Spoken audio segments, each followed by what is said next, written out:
Welcome at Dynasty.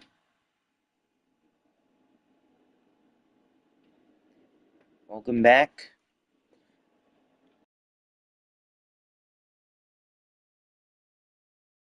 Ended up going we ended up going 9-4, winning the Frisco Bowl, surprisingly. Going 3-9 our first season and then going 9-4, managing to pull off the major upset against number 19 BYU to win the Frisco Bowl.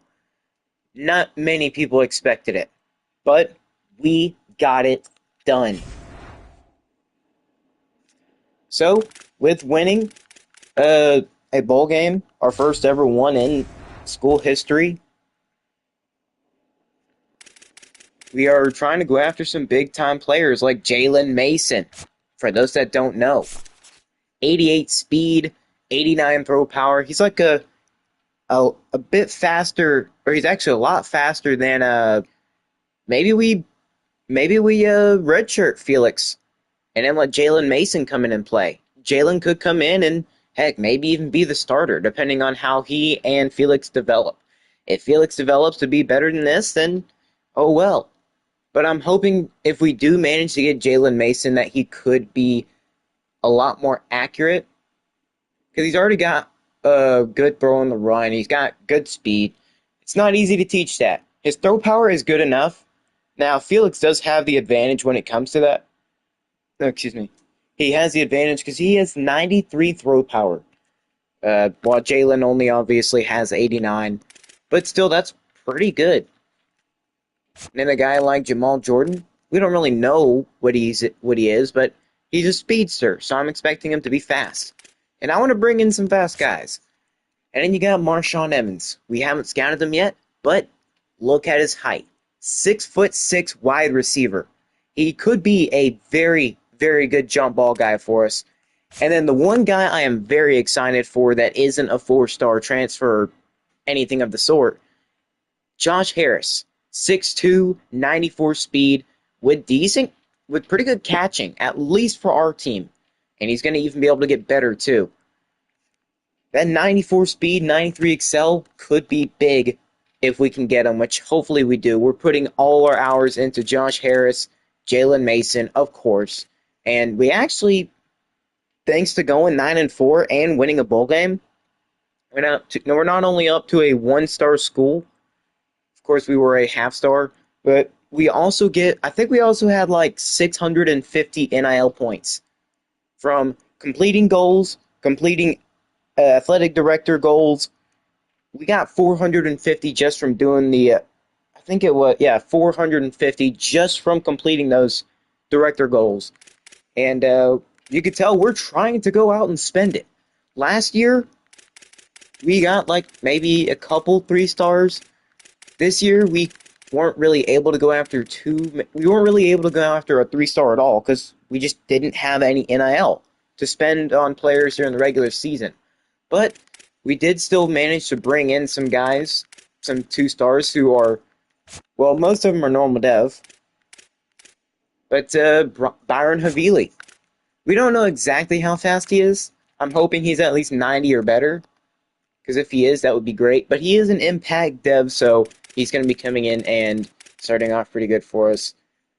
But then we've got some other guys like left tackles, Eric Roseman and Phillip Bennett, both pass protectors. I want to build that up already. Tony Tripp, we're putting 15 hours into him. We're just trying to fill out our roster. And obviously we've got scholarship into these 2-stars where we can hopefully rise for them.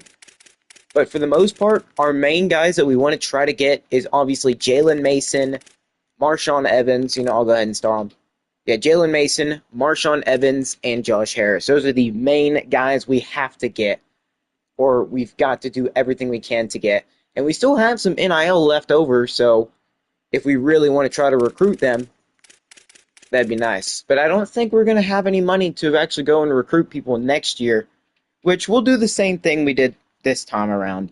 And that's just go after 2-stars and hopefully get more NIL from doing good this season.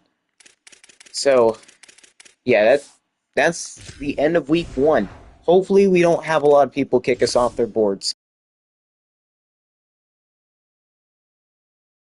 Small class as it is.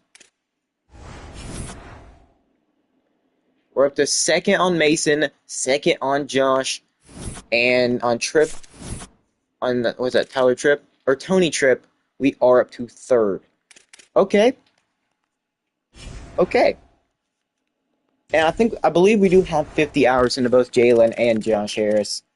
Yep, we're up to second, but West Virginia is fighting so incredibly hard. And you know what? Week 4. And he loves playing style. If we can get him, what about Josh Harris? Bring him on a visit alongside him. Okay. You know what? His hard sell isn't too bad. We'll try his. Locked in.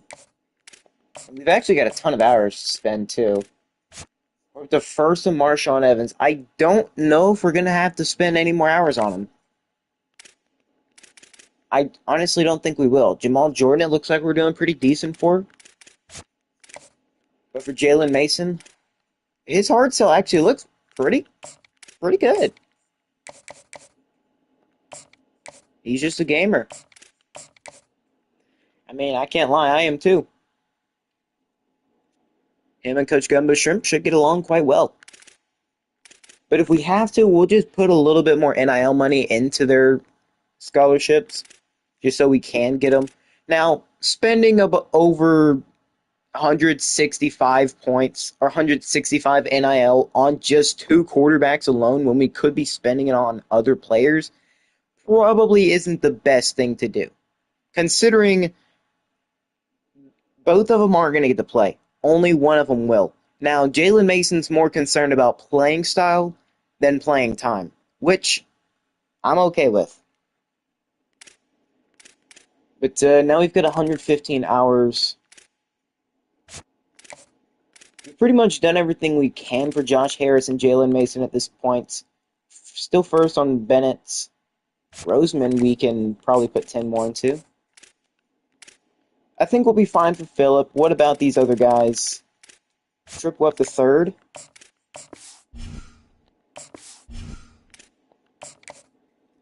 Okay, never mind. We can hard sell him right now, and his hard sell should work pretty freaking well. Because he's got 2 A pluses. I think he could very well commit very quickly. And then I do want to try to get some hours into these guys like Owen Radden. We're actually doing something for Byron Worrell. We could get some good outside linebackers. Now I feel like Darrell Anthony. Sure, offer him a scholarship. We need to get some of these other ones offered as well. I mean Gideon.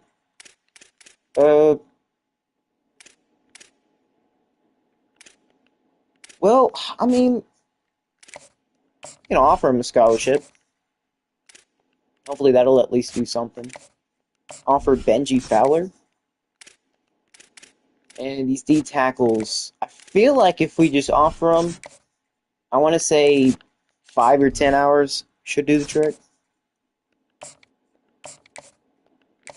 Because we do need to fill out the defensive tackle spot.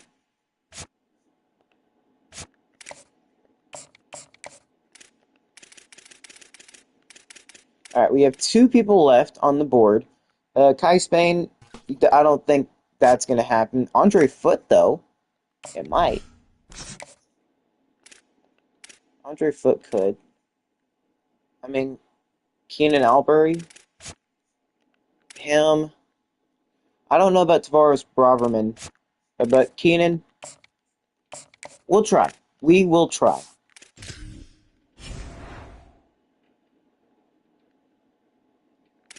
All right, week 3 of the off-season recruiting transfer portal period. The 2-star we tried going at, the high school recruit we tried going after during the regular season, decided nope. He decided not to. We're still second on Jalen Mason. Hopefully the up to first. We're still first on Marshawn, which is great. Nobody else is offering him, so it looks like we are most likely at least going to get the 6'6" wide receiver. So we're going to have a jump ball guy regardless. We're first on Jamal Jordan. So I think we're getting a speedster regardless. Tony Tripp, well, Delaware and NIU are definitely heavy favorites. But I feel like that week 4 visit for Jalen Mason is going to do the trick. At least I gotta hope so. 95 hours. Gaddis locked us out, understandably so. We still haven't put anything into Junior Henderson. I mean, there's a bunch of 3-stars we haven't put anything into that somehow aren't being looked at. But our most pressing needs right now, we are actually up to first on Josh Harris. That's perfect. And we've got him on a visit. Jalen Mason, week 4 visit as well. West Virginia's going to have to bring him on one this week, but he'll probably verbally commit to them this week, but hard commit to us next week. Because we're doing everything we can. Our hurt cell isn't that bad. It's actually pretty freaking good. A+, B, and C. I mean, it's coming close. I mean, screw it. I want to get Jalen Mason. He looks like a stud. 88 speed, 89 throw power, and he'll probably be able to develop his throw accuracies. We could seriously set up a QB controversy if we're not careful here. And then Philip Bennett, ooh, Georgia State. They're coming in trying to steal him. I have to put a little bit more into Eric Roseman. Doesn't look like we're struggling for Gideon Onwuasor. Or Onwuasor.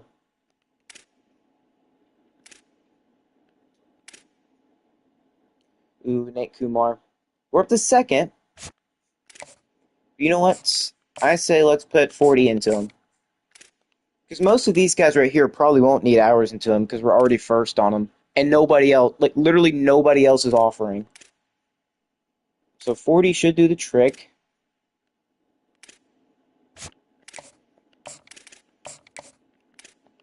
Okay, I'm going to do 25 for him. Tony Tripp. What do we've got clocked in? I thought that was going to work. I guess not. We'll do 50. So first on Worrell, and Raiden. Yeah, I didn't expect Braverman to be all too good with that. Oh, Ezekiel Kirby surprisingly not being looked at.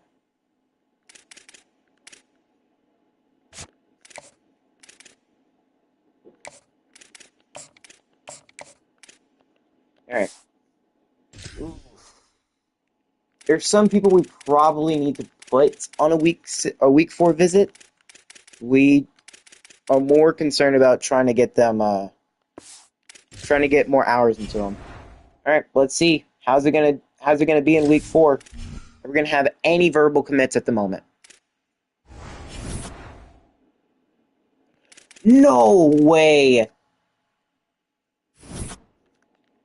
He didn't even get to stay for his week 4. That is so bad. Well, I guess we're not going to have a QB controversy. Jalen Mason decides to go to West Virginia. He didn't even give us a freaking chance. Okay, maybe week 3 was the week to put him on a visit. Huh. Well, that sucks. We are still first on Marshawn Evans by a lot. First, we're second on Josh Harris. We fought a second, which means we're going to have a ton more NIL to spend. Probably put more into him. I mean, heck, we even put 100 NIL. They only offered him 40, and we offered him 100. He was not concerned about money at all, it seems. He was getting more than twice that, almost 3 times that. Which just means we got to put more into Josh Harris. He's going to come on a visit this week, and man, that sucks. That sucks so bad. We could have had a really good quarterback to start off, but nope. Felix Ogletree is he's going to be the one. And I guess if we really want to, These 3 stars, we can just put 50 hours into them if we really wanted to. I mean, we even had a really good hard sell on him too. You know, we'll give him 60. That's gonna pique his interest. Yeah, that NIL is yeah, he loves that. Bennett's I don't want to do it for a 2 star. Since we've got plenty, he's gonna love the 10. Roseman, give him some NIL.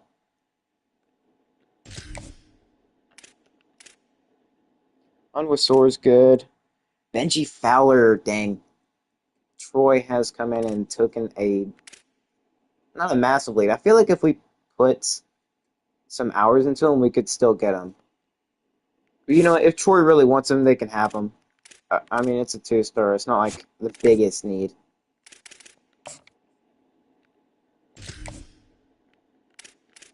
What's his hard sell looking like? I mean, not too bad.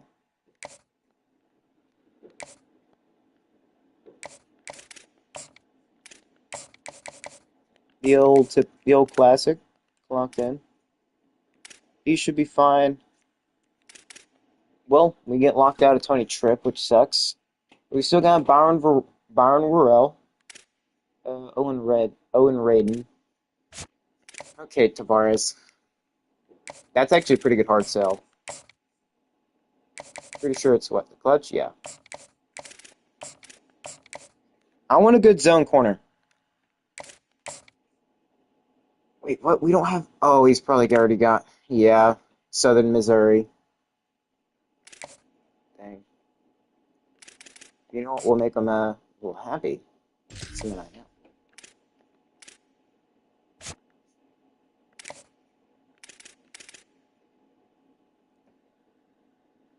No, I'm not hard selling him. It wouldn't be worth it. Ezekiel Kirby, I don't think that's happening. Andre Flick could.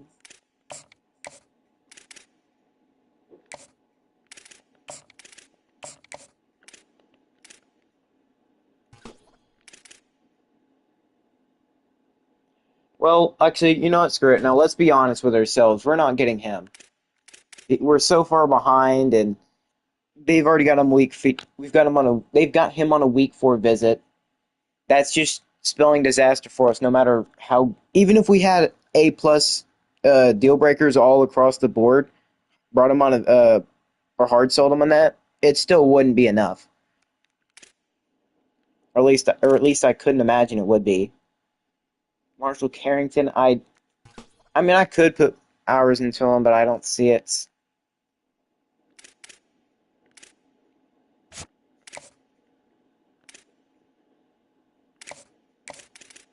We've got some money into him.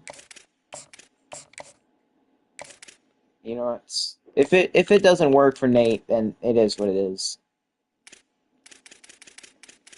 I mean, we've got one of these other 3 star receivers that don't really have any. Okay, Burgess or Burgo. I don't think that's happening. Get the 6'1" elusive route runner or the gadget 6'4" gadgets. I think I want to take a shot on Brandon Kinsey. We'll give you more than that. We'll give you 40 NIL. How about that? And then put 50 hours into it. I think I'd much rather take the actual pure wide receiver than the gadget. All right, so these are all the guys we actually have hours into. We still have 25 NIL left over, so I don't know if that'll carry over into the regular season recruiting. But let's hope this works. I mean, we shouldn't need much for Andre. Keenan Albury, I mean, UMass is slowly coming up, but we've got 40 hours into them, and they're kind of bottom 5. Or they're at number 5. Owen Raiden should be good, or Byron should be good. Funny enough, not the only Byron on our recruiting board. Already got one committed. Darrell Anthony, I think we should easily have him over Kent State. Unless Kent State puts like 50 into him and has him on a visit this week.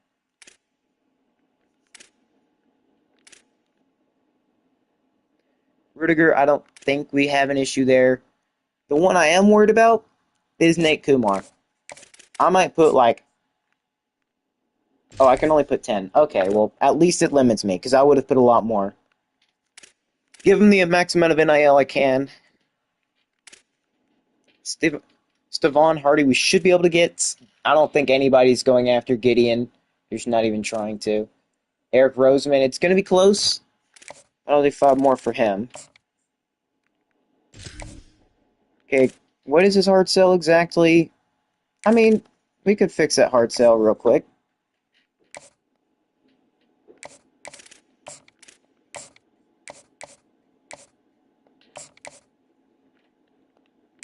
Actually, I want to make sure everybody has a hard sell. Now, obviously, Jamal Jordan can't. And plus, he doesn't need to. Wait, no, he can. He can, we just don't have the hours. You know, I'll do it anyways. I want to make sure we get everybody we possibly freaking can.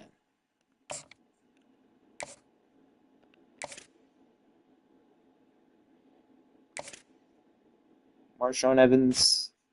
I mean, we're so far ahead, I don't think we're going to struggle to get him. And I love how we're getting all these 3-star transfer wide receivers. I'm especially going to be happy for Marshawn. Now, let's be honest. He's probably going to be like 84, 85 speed. Maybe not even that. Probably like 81.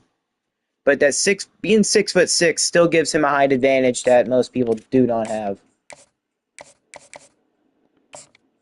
Which I'm okay with having Josh Harris and Marshawn Evans. You've got that blazing fast speed, and you've got the 6'6" jump ball ability. And they're saying he's an elusive route runner, but I'm gonna work on his spec catch because surely he's got that kind of ability. And we've got him on a visit this week, so we should be able to get him. We've got his hard sell, which is actually pretty solid. We've got his DM. We've DM'd him. He's got 60 NIL. Josh Harris should be an elite wide receiver for us. Phil Bennett. Whoa, what? We're second? Yeah. Gotta get his hard sell.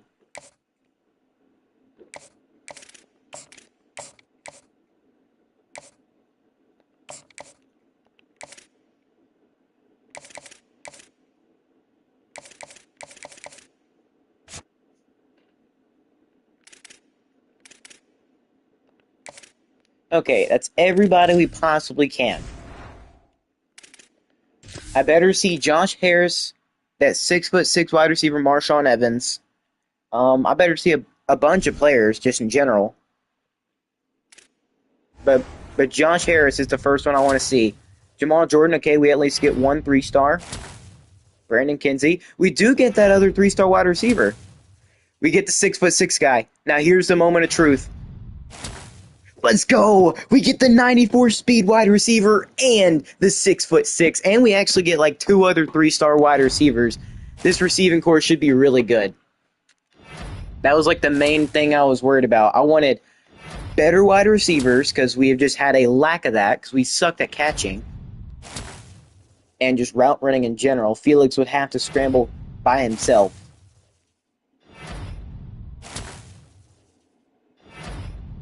Okay.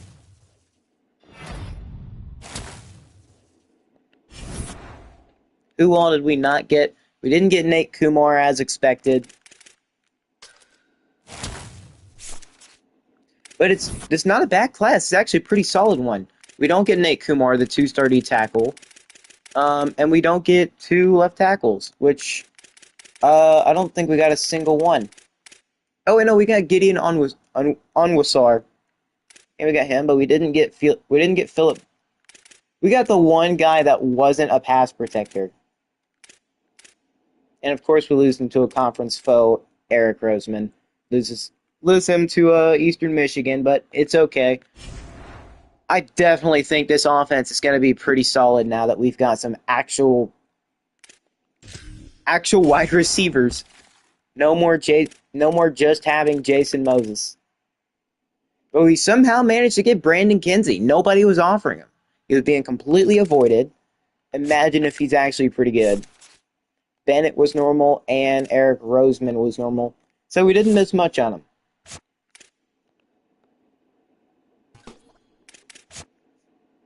Nate Kumar, he was a normal dev as well. I kind of hope we at least got like a star or something.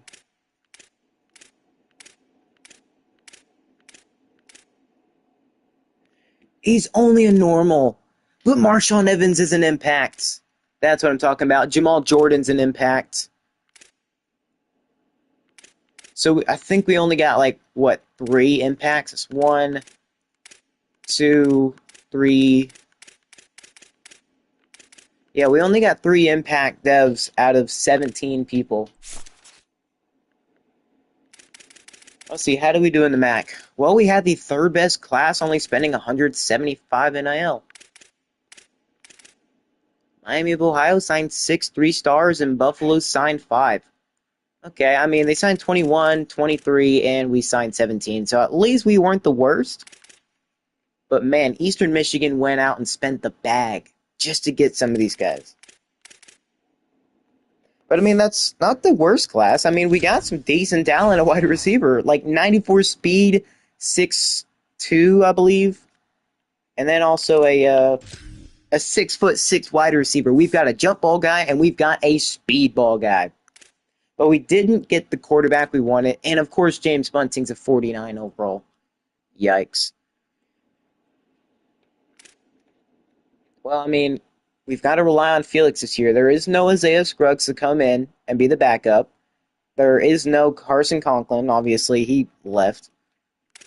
I also forgot to check, where did someone like Isaiah Scruggs go? I don't know. I'll have to check in a second. But yeah, we've got 2 QBs now. We spent a lot on Michael Dukes to come in and be a big-time talent for us. Also, wide receiver, we've got a ton of them. Well, I guess there is still Jason Moses on the team. But Josh Harris is only 70 overall, and Marshawn Evans is a 75. Now, he's 91 speed, so that's actually not bad. But I really wanted Josh Harris to be something good. I mean, at least Marshawn Evans is pretty solid. But I want to move somebody over to running back. What would Jamal Jordan be at running back? He'd be a 73. Be a 79 overall tight end, but I am not going to have no 5'8" tight end. That is horrendous. He is 91 speed, but at the same time, I want a fast running back. Well, he is fast, but I also want some fast receivers. Don't need a 6'6" running back. What's his Excel? Oh, he's way too good at catching. I mean, Brandon Kinsey, we just brought him in. 88 speed, 90 Excel. Chain direction's 84. He is a normal dev. Jackson Fresky, 85. He's not worthy. I mean, I don't want to have to put Josh Harris at running back. Well, I guess I'm going to see what exactly he would be. He'd be a 71 East-West playmaker. But if he can develop enough to be wide receiver, I don't know if I want to worry about putting him at running back. But we need literally somebody to go up to running back. Because right now we have nobody other than Michael Dukes. I mean, Brandon,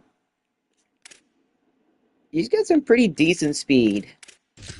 What would he be again? Would he be 73 at running back? No, he'd be 75. I mean, we could toss him there. I mean, I don't hate putting Brandon at a running back. That would instantly make him our second best. He's got decent speed. He's actually a little bit faster outside of the change of direction than Michael Dukes, so that could be something. Max Detmer, he could develop some too. Byron Havili is a 62 overall. Not the fastest, unfortunately, but he does have decent change of direction.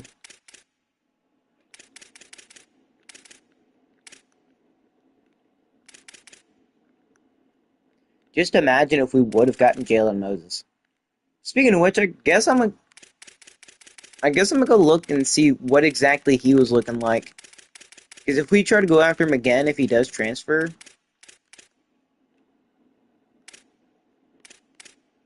He's 69 overall with. Oh, we already know what he was. We don't know his dev trait. He was worried about playing style. And he can develop his accuracy a whole lot. He would have been such a big player to get. I honestly should have seen like what exactly his dev trait was. I should have paid attention to what it was. That would have been nice to know. Tight ends, well, we don't really have a good one. I'm not putting Marsh on there because I kind of want to have that. Guy Fernandez, I mean, you're on the bottom of the depth chart. You're not getting any NIL. What exactly would you be looking like at tight end? You'd be a 75 overall tight end, so you'd be our starting tight end. 87 speed. You're not the best at blocking, but you are basically just a pure vertical threat. If we want to open up our offense more, I feel like putting like someone like Guy Fernandez at tight end would be pretty fine. And plus, we've got plenty of wide receivers. So let's see. That instantly makes him, yep, our best tight end. I think we had walk-on Deontay Owens. We got to get a tight end this year because we are kind of cooked at tight end. Unless we can develop nicely, which I hope is the case. He can develop a lot more. Guy Fernandez can develop some. I mean, Deontay Owens can work on his catching, but I doubt any of them are going. Well, I mean, I guess Juan Wiley, he's got impact, so he should be able to develop a bunch actually. Don't know how much, but hopefully some. Also check Josh Harris. He can definitely get way better at catching, and his route running can get a little bit better. But being normal dev isn't going to help his case. But actually, I just thought about it. We just hired two coaches that were motivators, so that should be good. Also, our blocking is going to be absolutely horrendous because we don't really have much depth. That is not good. Jackson Moore can't get much better. Giovanni Kovac can't get any better. Well, he can. He's probably going to be one of our best linemen. Josh Hector can't get any better. Yeah, this offense, outside of the receivers and maybe the quarterback, are not going to be that good. We might actually go down into like the 60s or maybe even the 50s because I have no faith in this offensive line. Even the man, that is not good. I mean, we need to move like Gideon over. Yeah, I think maybe moving Gideon over to like left tackle is going to have to be the move.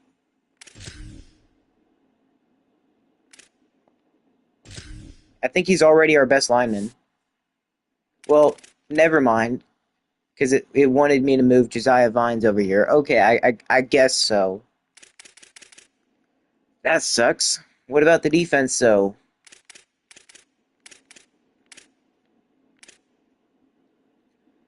Braxton Craver, you better develop a lot. You can upgrade your IQ, your speed rusher. We can't do that anymore. It's looks like it's going to mostly be his IQ. The tackle, Devin Blake is going to be very good. He can't really do his run stopping much more, but he does have the ability to improve his pass rushing. Okay, we need probably, I'd say, one or two Sam linebackers, so...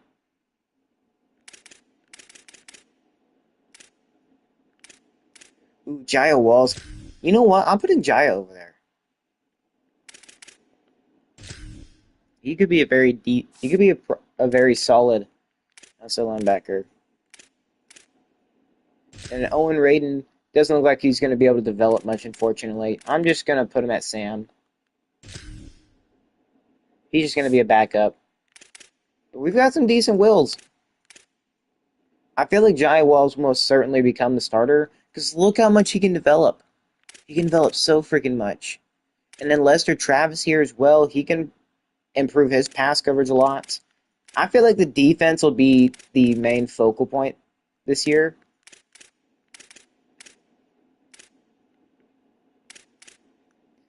They'll be the main spots. We've got 5 corners and not many safeties.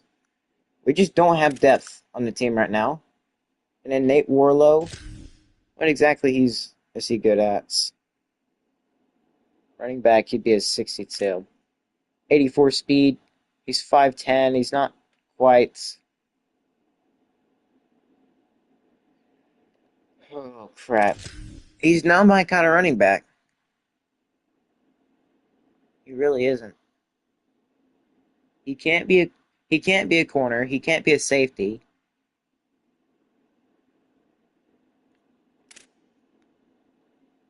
But he does have the ability to get a lot freaking better.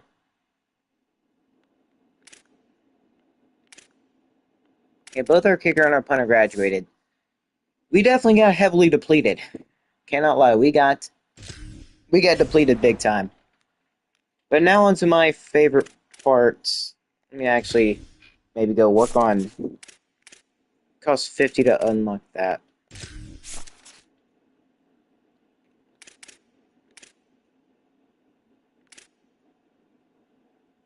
Somehow I feel like we did a lot better on the defensive recruiting than we did the offense, even though we got like a bunch of 3-star wide receivers.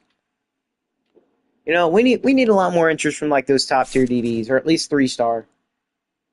Because right now we are getting very close to not having enough. Last year we had to go and put a bunch of safeties at corner. I'm telling you right now, if I can get that 50 coach points, I am definitely unlocking Motivator, unless our coordinators can develop.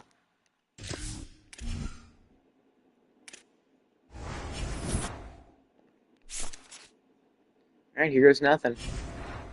Did we get any dev upgrades? Let's go. Devin Blake's up to an impact. Oh, who else? Jason Moses up to an impact. Who else? Holy crap.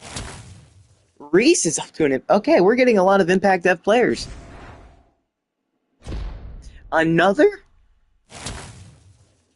Jason Pollard? Pollard is upgraded to impact. Is that it, right? Yeah, that's it. We got a lot of people getting a bunch of dev upgrades who probably wouldn't even be able to upgrade at all. Felix Ogletree surprisingly with 31. He must have maxed out the quarterback thing. But first and foremost, I do want his accuracy to go up. That's the max. Looks like he is definitely a deep ball guy. Just improve his IQ a lot. I don't think we're going to be able to get him. No, he's up to 79. But I feel like he can definitely be around, I want to say, 83, 84-ish overall quarterback. I mean, right now, he's pretty decent. We could try to improve his speed a little bit. But I'm glad we have Felix.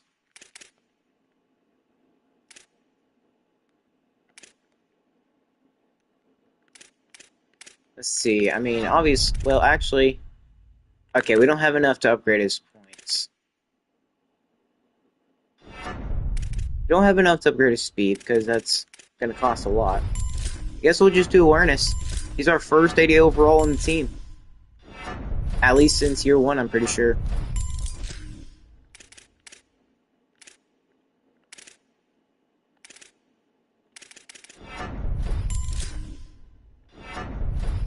Okay, 82 overall.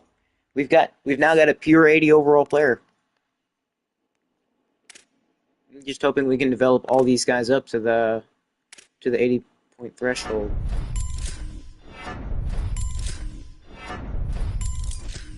Ooh, 89. Brandon Kinsey might not be a bad running back. He's got 88 speed and also freaking 89 change of direction. The former wide receiver might actually have a future running back for us. That's already matching what... Actually, I think that's better than what Michael Dukes can do. I mean, obviously, Michael's still going to start for us. But Brandon Kinsey might come in and take his job over soon. if he does get hurt again. Because remember, Michael did get hurt for like the majority of like the rest of the season.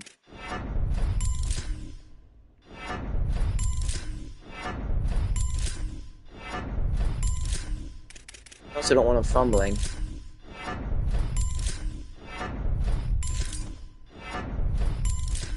I don't think I'll be able to get him up to a 70 overall.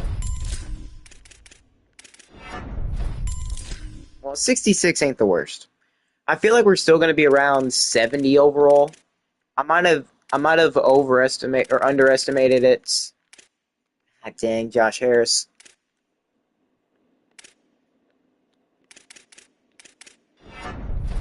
He's got decent catching. His route running is just absolutely terrible.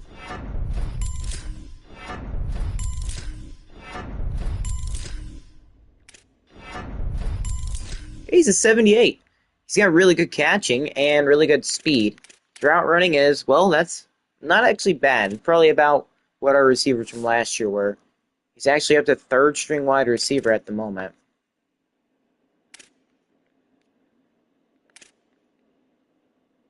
He could get a little faster.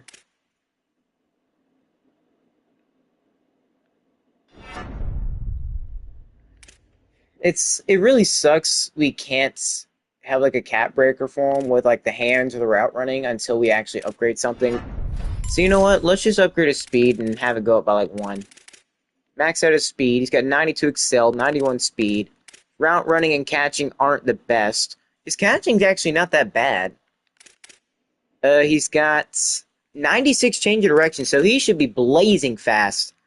Well, mostly fast. That change of direction is really freaking good, though. He's got okay juking, but I do think Jason Moses is going to be a big-time receiver for us this year. Obviously, he's our starter, and he's now an 81 overall. Davion Godley, former running back, turn wide receiver.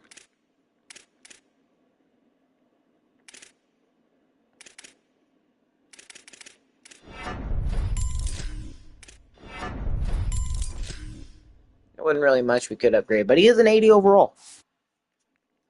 That's at least 280 overall players. And now here's where Josh might get taken off.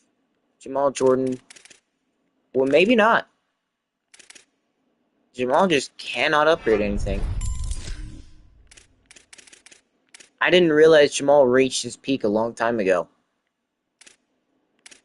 I mean, at least he's got okay catching. His catching traffic's a little bit worrisome, and his carrying, he's going to fumble a decent amount. Route running isn't the best. I mean, it's not really all that good. But he's probably not going to be the guy to run the deep routes. It's mostly going to be Jason. Change of direction's 83. We can't really do much with Jamal, so I stand corrected. He's not going to be better than Josh Harris. And we're spending 30 on him. I don't know. We might cut him. But Marshawn Evans, guy I fully expect to... Oh, that sucks. That sucks a lot.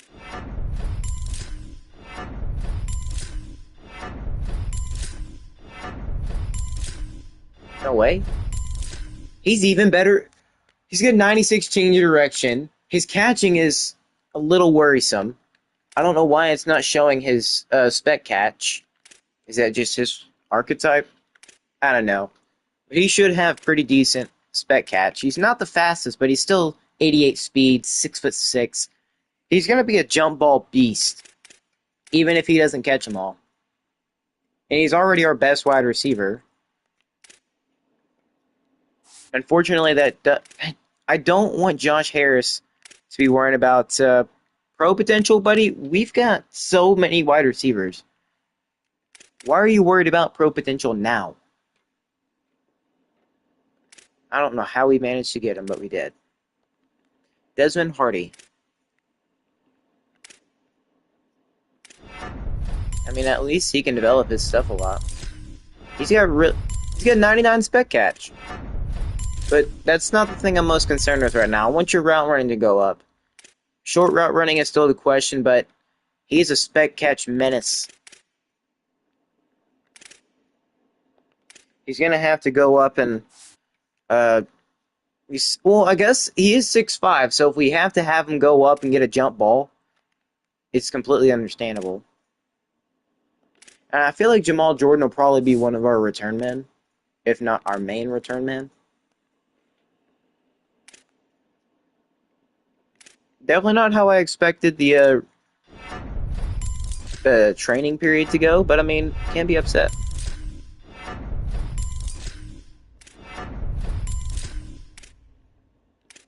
It's not actually that bad.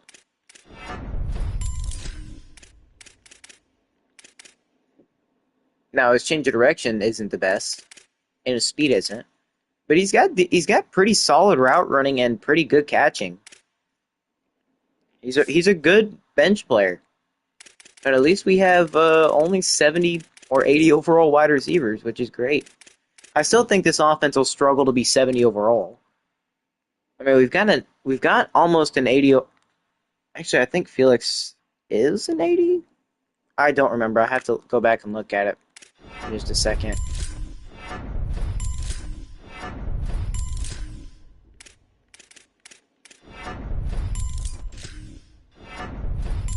But got to get Guy Fernandez is blocking up at least a little bit. He's not really going to be blocking. He's going to be more catching and route running, but he's a 78, which that's better than having nothing. Now here's the one I really expect to do good. On Wiley. 3-star impacts.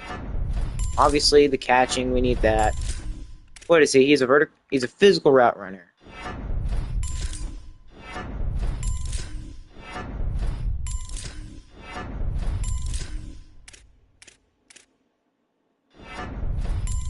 And now we all know he's not the fastest. He's 69 speed. He's not going to be able to break off many things, but he is going to be able to run like underneath routes. So he's the kind of guy that'll catch it and just go down. Basically, you want to wait for him to get to his spot and then try to get it to him.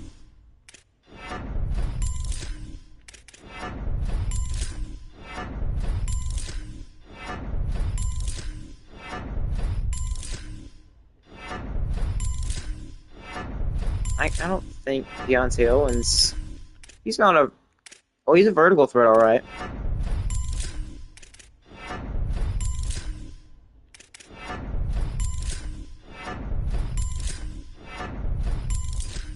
Okay, well, I don't think Deontay Owens is going to get much playing time. I mean, he is 78 speed, so I can't complain. But at least they all have about where our receivers were at catching wise. This is the part that could very much make or break the season. Because we failed to get many good linemen. Well, actually, any at all.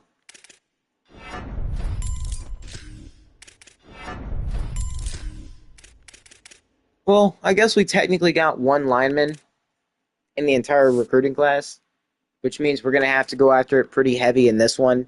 I'd say we need another quarterback, for sure. Whether it's a 2 or 3-star, it don't matter. We just need another lineman. Or another quarterback. Because Bunting is not going to be the backup QB for long. He's not. It's just the simple facts of life. He's not going to be built to be that.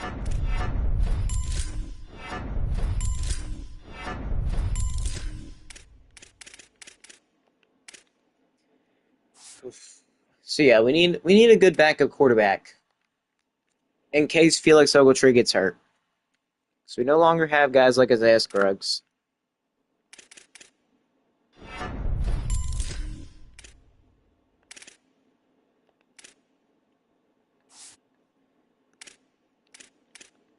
And we didn't get Jalen Moses, which would have been very good. But I feel like if we would have brought him on a visit in week 3, we would have had a good chance in getting him.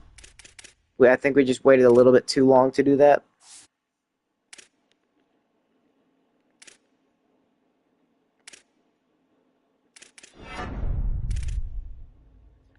And this is the problem with all these like younger guys, like these 1 and 2 stars.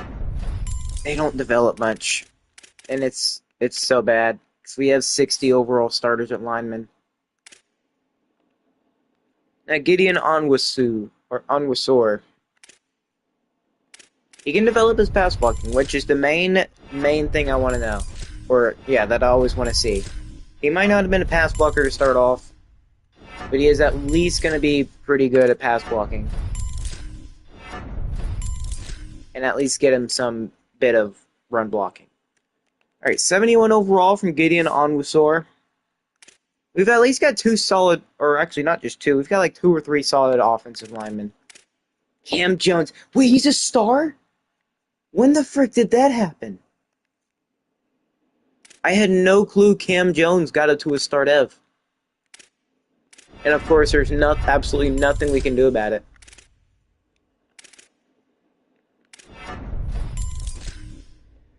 That is so terrible. We have developed him so much, yet we can't do jack diddly squat with him. Or not develop him so much. We have so many points for him, and he's up to a star. Yet there's no development that can really be done. Same thing with JoJo Odom. It'd be cool if you could spend some of your player, like the player points, to maybe have a cap breaker, but it would cost you like a certain amount every time.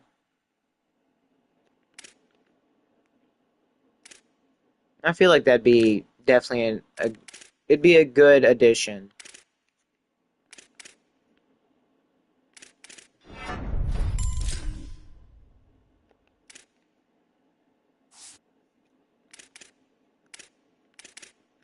Okay.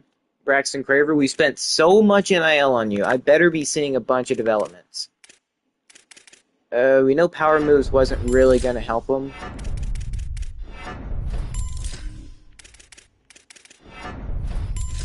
So I guess if we really want to, we can just spend as much as we can on IQ. And just, I guess, put the final one into power moves.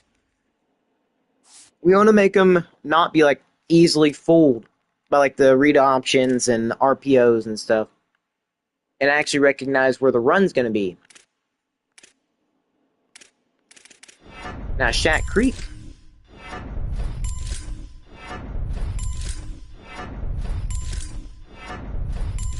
I see him being a very big player for us.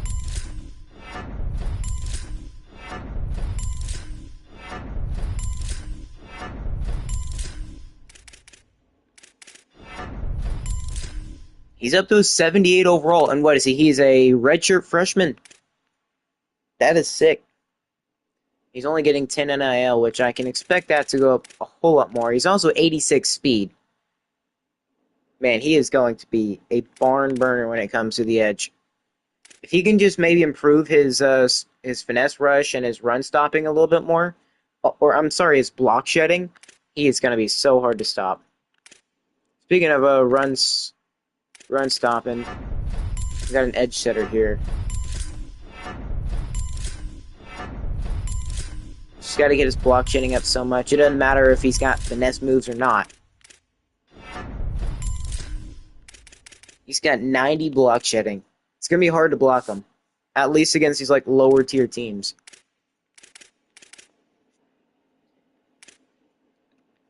He had a break. Devin Blake had a breakthrough in training. What was he again? He's a pure power? Yeah.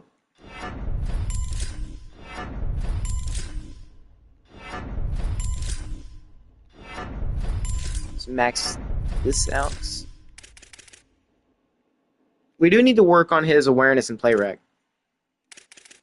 But he should be really good at getting back to the quarterback. I mean, we already do a pretty good job of that anyways, and we're just bringing these guys back who have already succeeded in being some of the best defensive linemen in the MAC.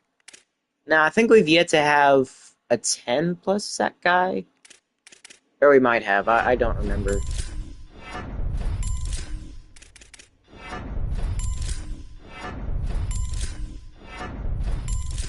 Stephon Hardy, please. Okay. And 79 power moves. It's a pretty good young player. Marcus Rudiger. I guess since there's not much we can really do, um, he's power rusher, so. But yeah, I kind of wish you could use like if you've got a bunch of leftover points for these players, it just disappears like it goes absolutely nowhere. I feel like it'd be kind of cool to like in Road to Glory. You've got guys like you've got it to where you can have a couple cap breakers depending on like achievements you have. Why not be able to do it for like these guys, or have the extra leftover points be those cap breakers? And it costs you like maybe 20 to like I don't know 15, 20 to have a cap breaker. Oh, here's my never mind. He's not going to be able to do anything. At least not Owen.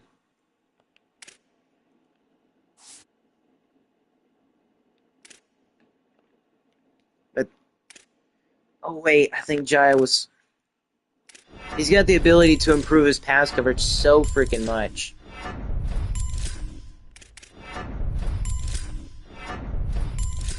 It's not even. I don't think he's our starting. Oh no, he actually went up to the starter. Lester Travis. I think he was also a MAC All American. Is he an impact? He is an impact dev.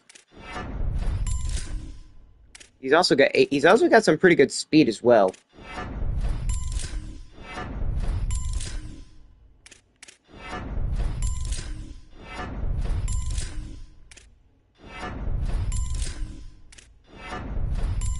Okay, 73 overall. Lester is going to be our starter. Probably for the best, too. He's our fastest guy. He's got the worst awareness, but he's got the best play rec. Uh, the second best tackling. He's easily got the best zone coverage and man. So yeah, Lester being the starter is probably for the best.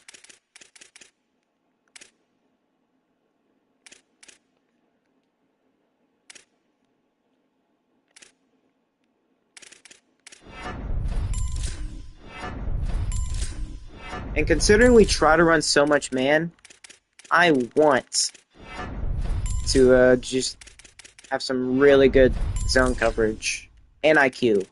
For lurk, that's why I try to get so many lurker linebackers. They also need to work on their tackling, which we struggled a lot with tackling them. That's also kind of the downside with getting our kind of team. Or getting a bunch of lurkers. They're not as good at tackling.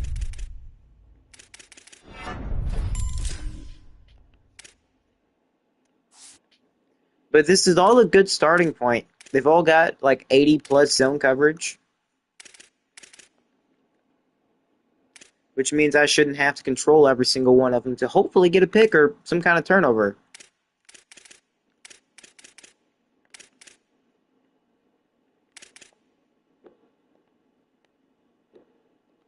Okay. At least we were able to use something. He's got gold bouncer, which kind of hurts them more whenever they come into a zone.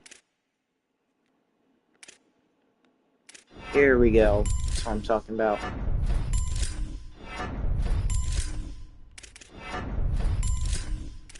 He's probably got some of the best tackling out of all of our linebackers at 77. Okay, 73 ain't bad. At least for us. Reggie Blade. I remember, yep, 3-star will linebacker. I think I want to just do his zone coverage. Oh, and he suddenly became Marshawn Evans. He's actually got 79 tackling. Oh yeah, Reggie's going to be incredible. And he's an impact.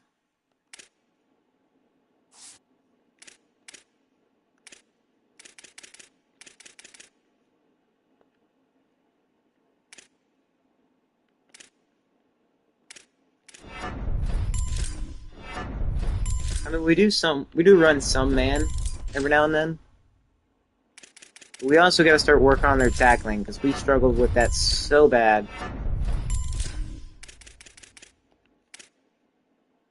And I don't want to repeat the same mistakes because if you don't look at history, you're bound to repeat your mistakes. I think that's how the saying goes.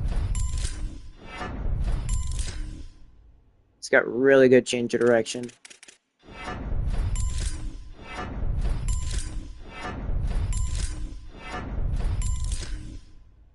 His tackling's still not great, but I mean, it's at least better than it was. And I want to go in and develop everybody because otherwise they're just not going to be good. CPU doesn't really develop your players nicely, or at least how I would like them.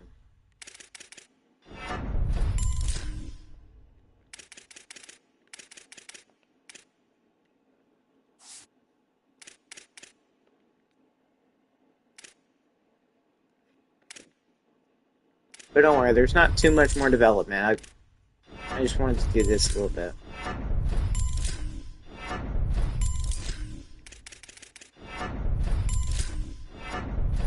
As long as they've got above 70 tackling, I think I'm fine. Zone coverage is going to get as good as we can. Zone coverage is the first thing I got to max out of everybody. Because if we can at least cover in zone, which is what we run like, I don't want to say 95% of the time, but that's kind of what we do. We run man when it's like in goal line situations and we get cooked in it. But when all these guys are like mainly zone coverage guys, yeah.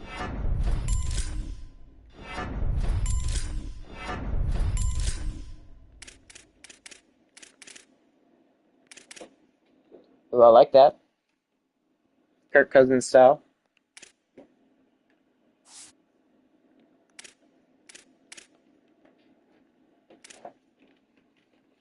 We're starting to see a lot of development from our team, which is perfect.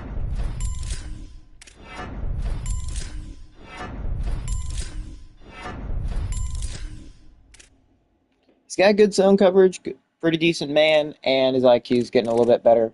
He's already had pretty decent tackling and pursuits. Can't really catch, but it is what it is. Okay, maybe I was wrong. Maybe we'll be better than 72 overall. I'm going to say 75. I feel like that's definitely a reasonable spot to put us at. Well, I guess we also got to include the freshmen. So maybe not even that. Maybe we just stay. Well, no, because we have some 80 overalls. Our receiving core is actually really good. The offensive line will definitely bring us down a fair amount.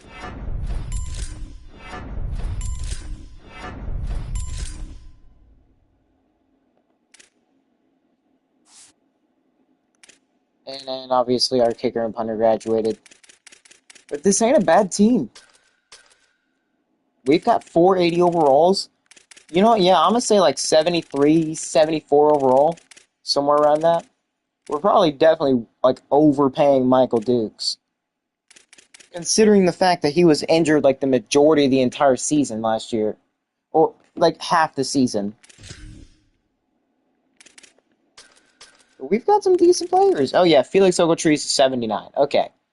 I think we maxed his accuracy out, so he's not going to get any better there. I think from now on, hopefully he can get it. Oh, he is an impact. Okay, that's good. But hopefully, I think we're going to start maybe trying to do his quickness a little bit and his IQ. So that way, if we do sim it, he's not going to do as bad. But we've actually got some really good wide receivers. Our wide receivers are the strength of our team. The offense will definitely be like 75 or 76. We still got some weak points on the team, but we do have some strengths. I mean, we get XP for signing recruits.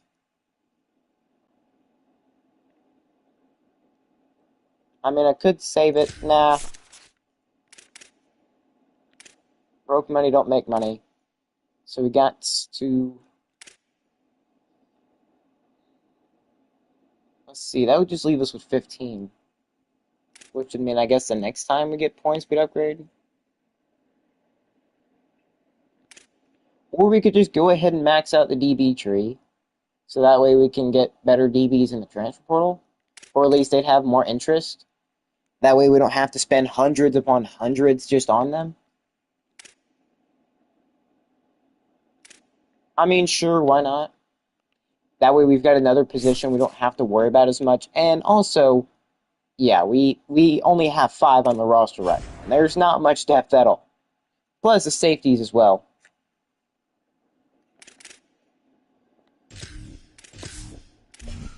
And I don't think we're quite ready to leave the MAC just yet.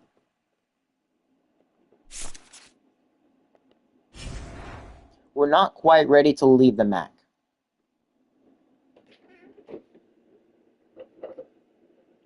You know what, since we didn't get Jalen Moses, I'm actually going to change the title real quick. But yeah, I don't think that we need to actually move conferences just yet. I don't think we need to encourage any transfers. I mean, we are on the bare bones of not having a good enough, or not having enough people for a roster. But I guess without further ado, let's get into year 3 with Sacramento State and see what we're looking at exactly.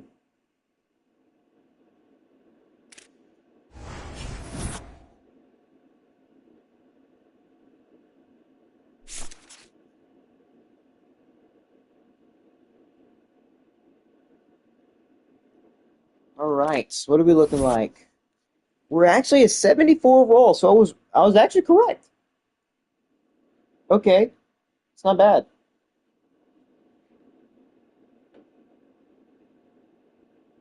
And let's go. The Texas Rangers beat the White Sox 10-0.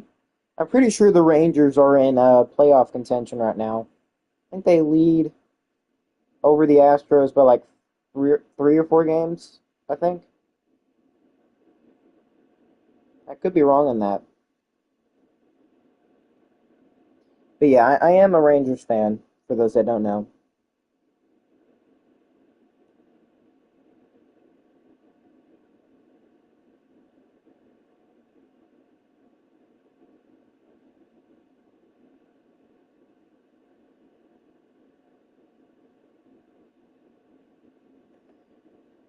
Okay, can I actually change it? I don't know. I might have to go in and post change it.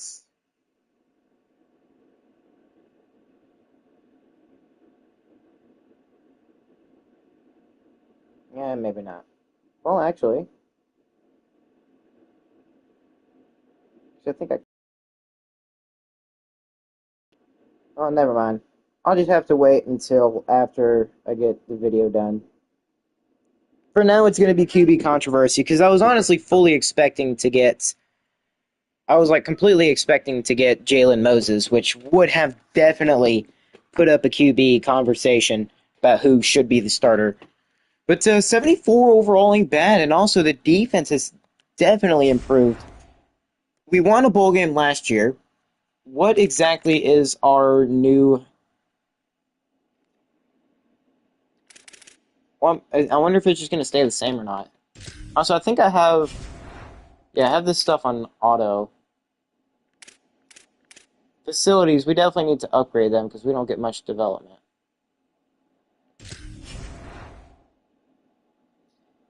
Yeah, I think I was right about that whole saving points. Because recruiting, I don't know. Preseason, we gotta set up the recruiting board real quick. Shouldn't take too long. I do want to put some more 3-stars in there, since we did just go 9-2. We should have some on there. Ooh, running back Derek Breida. Might not be bad. We'll put him on there. He's not wanting any money. Also, we do need a center, so I guess Brian Suarez wouldn't be bad. Let's see about quarterback. We do need quarterback. But is there any way we could possibly get a 3-star? I mean, Dennis Aldridge does have interest, which does help. But I don't think I want to spend money on a quarterback because I don't think Felix Ogletree is good enough to even go to the league this year or next year. I think he's staying with us till senior year unless he plays good and we don't have enough money for him. We've got 45 recruiting points left.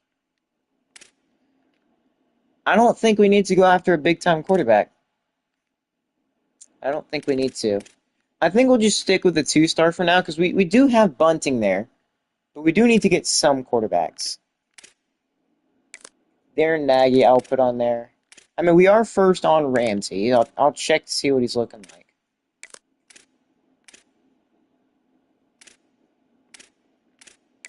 .510 quarterback, Othia Cave. Parrish, we're first on. Viliama Mapu. We'll look at them. We will definitely take a quick peek at them. See if any of these 2-stars are good at all. 81 speed ain't bad. I mean, Darren Nagy wouldn't be a bad pickup. He's got some decent accuracy. Okay, DeMarcus Ramsey, he's not going to be it. I think Nagy might be the way to go. Okay, Deontay Dove isn't a bad player. Okay, no, Atia Cave, I'm sorry, bud. What about Viliami Mapu? No, I'm gonna stick with Nagy. I feel like he is just the best option. 90 throw power. His accuracies aren't actually that bad for a 2-star. He could be pretty good. Now we didn't find a gem yet, from my knowledge. Okay, we need some wide receivers. We've got some old heads on the team. Any 3-stars we could potentially look to bring in. Okay, there's definitely some guys here. James Augustine, 6'5". I want a speedster, though. If I can get a... Okay, Johnny Sauer.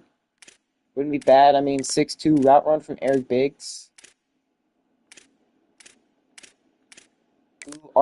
Armand Latimer. Wouldn't be bad. I mean, I wouldn't hate another jump ball guy. 5'6", Cal Cherry. I'm sorry, bud. I don't think you're fit for the D1 level. I mean, you are Rudy Cadu. I mean, you're a 3-star speedster. You've got to be like 99 or very close to like 94 speed. You've got to be fast, basically, because you are shorts.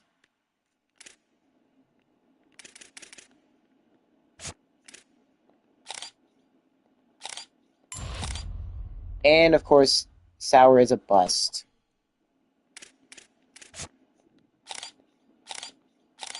.92 speed. Okay, that ain't bad. His catching is not that good.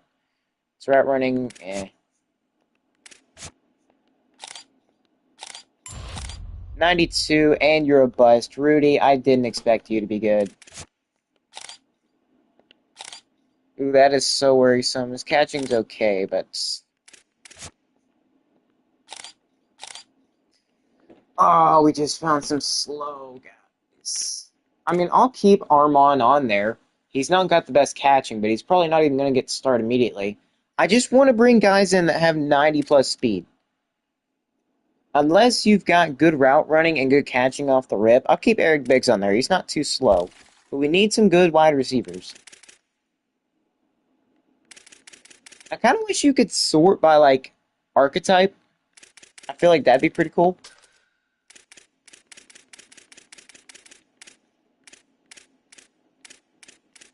Yeah, sorting by archetype wouldn't be bad.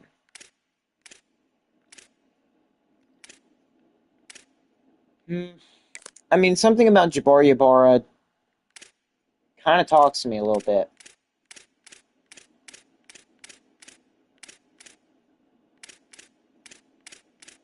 Next speedster I see, I'm going to put on there. And if you're wondering why are you going after all these speedsters? You've got plenty of fast people on your team. Yeah, but I want a fast player. I want a bunch of I don't want just one. I want like several who can actually develop. Thad Darius, Ben Trask, why not? 94, that's already speaking to me. 86. And you're a gem. That's our first gem. Ben Trask, get off my screen. Unless you're 6'4" or taller, you cannot be asking for points. We got 50 hours. I don't think I want to spend any more on. I don't think I want to spend any more on them. Now we need. Well, we need so many freaking guards. I'm definitely gonna put some. I want to try to get some like 3-star linemen who are cheaper. Oh crap! We've got a lot of. David Honeycutt wouldn't be bad. I don't want to put too many people on my board because I want to be able to go after a lot of them.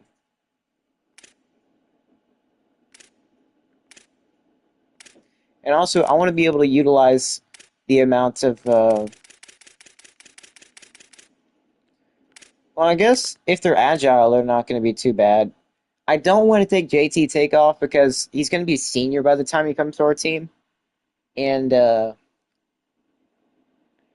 plus, he's a JUCO. I'm not. I mean, I would have to be a JUCO myself to go to college or to go play football like that. I mean, I am not opposed to the JUCO route. It's just we're not in the stage where we can afford to take JUCOs. I guess technically we are, but not really. We're still trying to find ourselves. We haven't even won a conference championship yet. Whenever we do win a MAC conference championship, which, you know what? I'm gonna say the goal this year is to win one. That's the new goal this year. Win a MAC championship. I think we were like fourth place, like fourth or fifth place.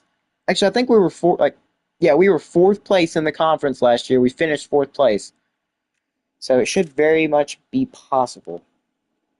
Luckily, we don't need as many people on the defense. Okay, that's a lie. We need a bunch of people. I don't want to get too many people that need a lot of money. Most of them are going to have to be defensive players. Luckily, the wide receivers and everybody on the offense weren't really asking for much money. And plus, we don't even have to offer them a scholarship immediately.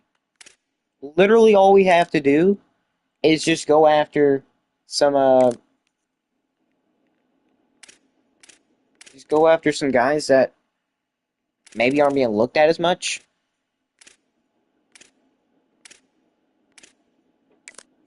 We do need to get some safety, so we cannot keep ignoring it, unfortunately. I don't want a JUCO. I'm not a big fan of the JUCO players right now. Not a 5'9" guy. I can't take a 5'9" corner in good conscience. I can't take one. Now for the safeties, luckily coverage specialists, I'll take it. We definitely need some safeties. We have, I think, just one strong safety and 2 free safeties, and they're getting a little bit older, so. And we do need some guys who can tackle, because we don't have any of those. Or many of them.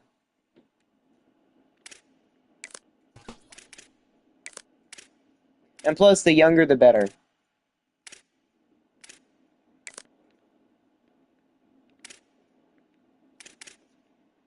I mean, why not put a bunch of 3 stars on the board?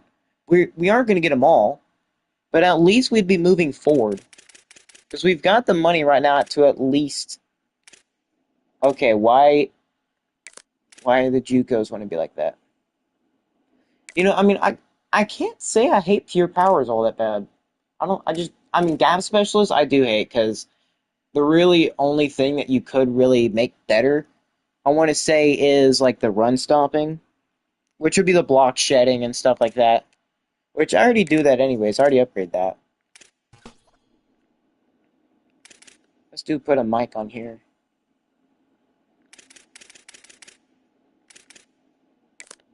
Junior Sagapulu.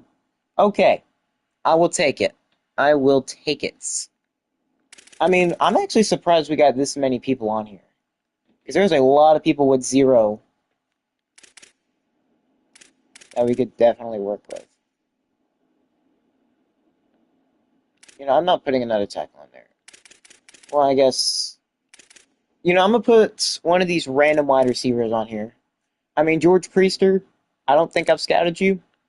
6'3". Unless like a you know what, James Augustine, I'll put you on there. You're tall. Why not?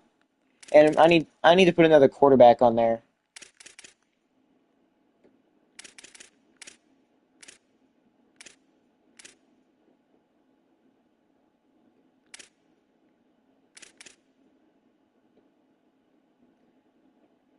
Coach Prestige, I feel like as long I mean, I think we've already looked at Deontay Dove. I think he's just like a lesser version of Nagy. I mean, I do want to look at Deshaun Yoder. He's just worried about proximity to home, which hopefully that shouldn't change.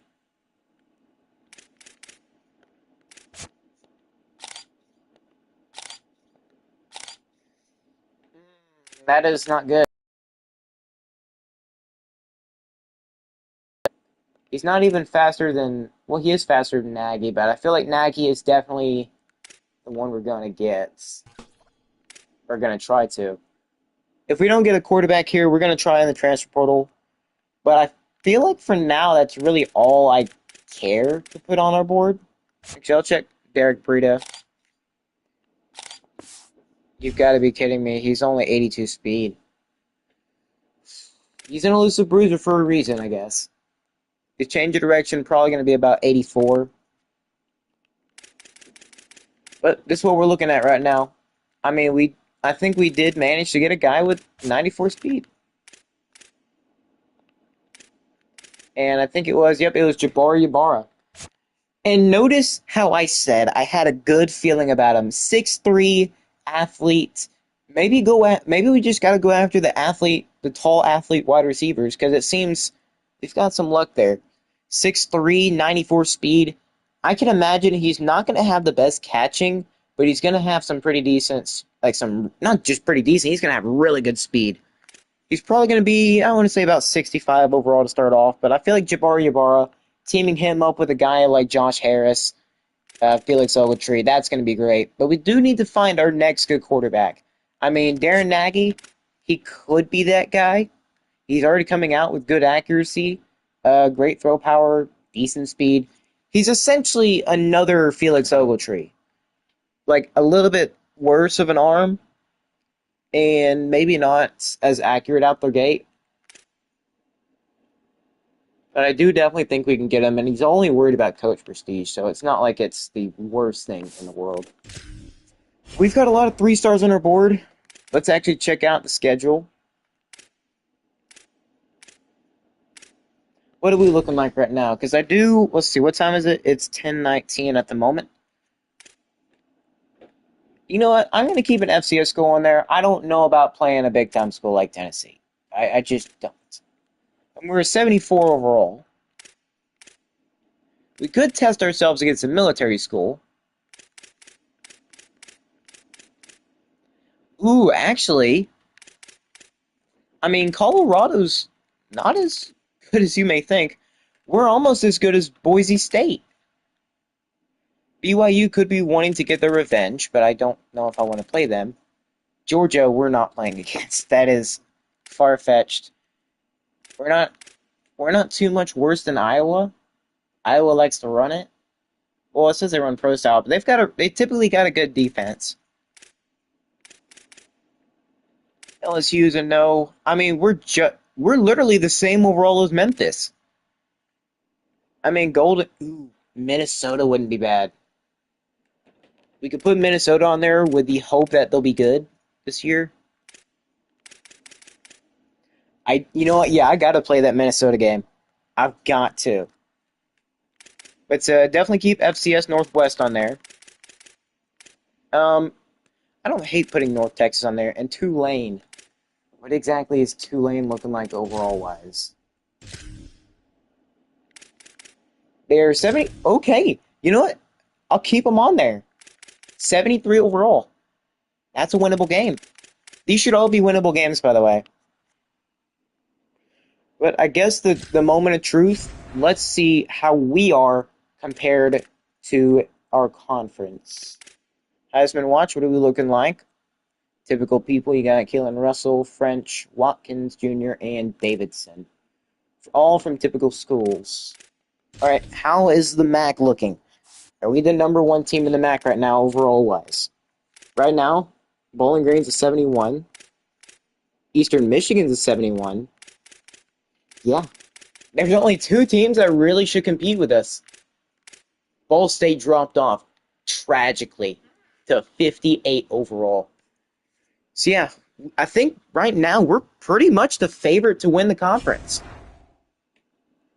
I think we were we were one of the better teams in the conference the last couple of years. I guess let's check preseason All Americans. I don't think we have any National All Americans because we don't have anybody nearly good enough. Second team, how we looking? Okay, well obviously no national. What about the MAC? Do we have many in here? Unfortunately, no. Jason Moses is the only guy, it looks like. Yeah, Jason Moses is our only preseason MAC All-American, which is crazy. Did we get anybody we were not expecting?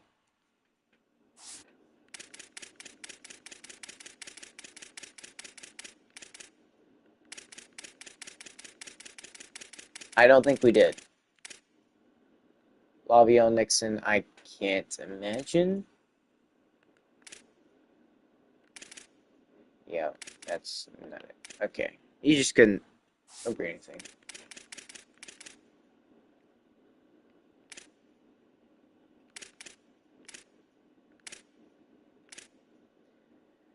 It's just a shame Jimmy Boutte didn't get many points. Yeah, it's not looking... Okay, we didn't...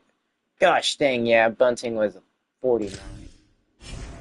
I'm surprised we're as high as we are. We are absolutely screwed if James Bunting has to come in and play. But I guess let's get into the season.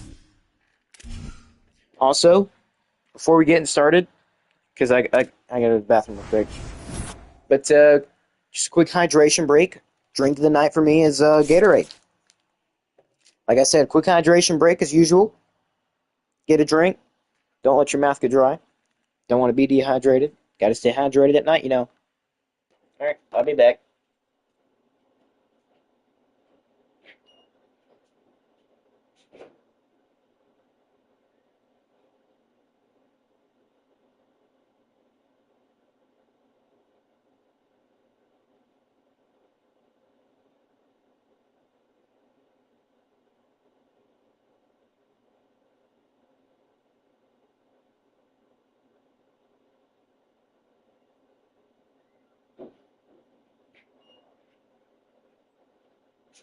All right, I have returned. And now that I've thought about it, I want to go swag out Felix Ogletree real quick. He's got another year under his belt, and I don't think he. I don't. I honestly don't think he needs the QB wristband anymore. I think Felix has officially surpassed needing it. But wow, who would have imagined the 6'6" wide receiver is the best player on our entire team at an 83 overall? And he is going to be insanely fast too. 96 change of direction, uh, 89 excel, 88 speed. He is our best receiver. What is he looking like swag wise? He better be dripped out. Well, I mean that's not too bad. Yeah, speaking of drip, let's go do Felix Ogletree real quick. Because he's not a freshman anymore. He's our team captain, obviously. He deserves it.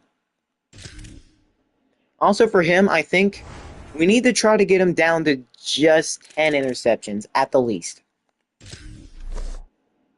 But we need to swag him out, maybe get rid of the QB wristband, or you know what?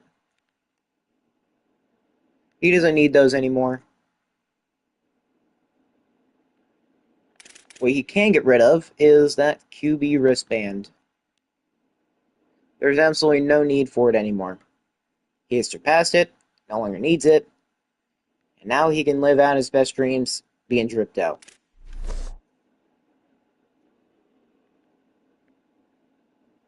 Well, I guess. Well, maybe not the right elbow. Let's go left elbow.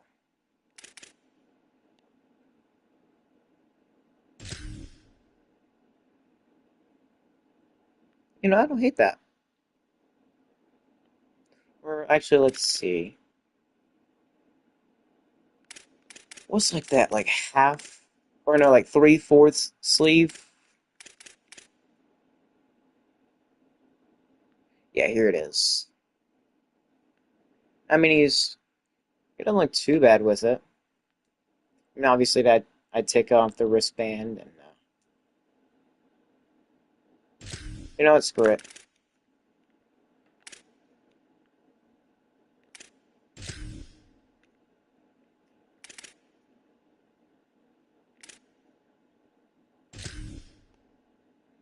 Yep, we gotta drip Felix Ogletree out. Well, I guess we could kind of flip it. That way we can have it a little bit more good looking to go with the leg sleeve.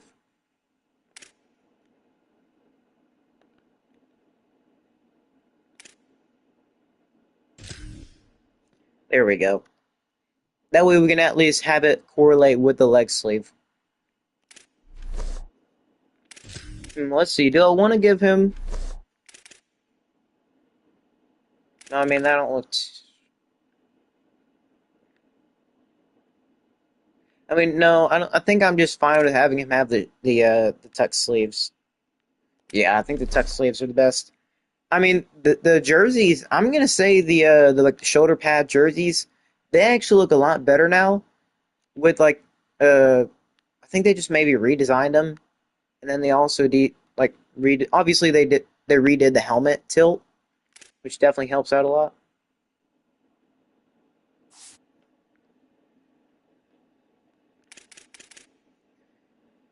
But yeah, this offense is going to be fun to play with, at least until we start getting sacked 20 times a game. But I guess let's go red shirts. Let's red shirt some people. We can't do QB. I know I want to maybe try to do Warlow and Byron Havili. So we've got three backs on the roster. I want these two to be able to develop some. I mean, Byron's in impacts. Why was why are you? I don't understand why he's suddenly so worried about proximity to home. Like, Byron, why would you come here? Why did you hard commit to us? You had several opportunities to say no. You decided to stay. He's not happy because pro potential, unfortunately. Because we haven't put many NFL players out in general, anyways.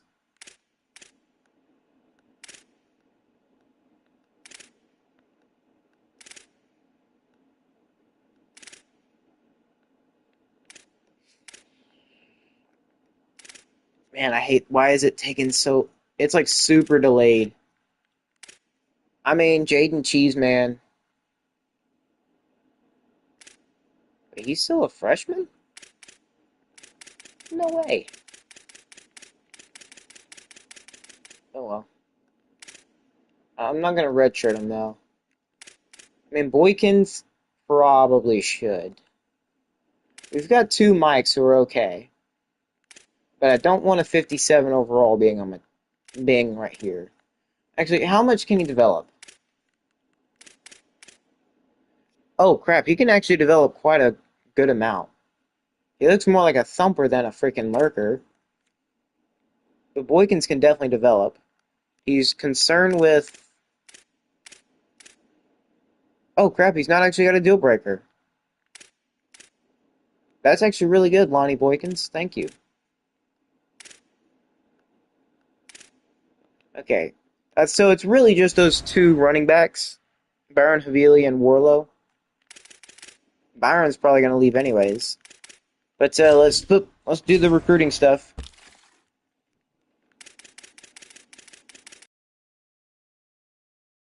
Okay, the first things first. Where is he? Jabari Jabari Ibarra. Only 275 hours? Huh. But I do really want Jabari. He could be a really good receiver.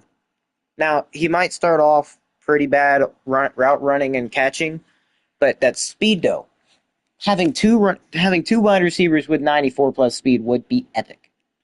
It'd be very good for us. And I think I want to go maybe 40 hours at least off the rip.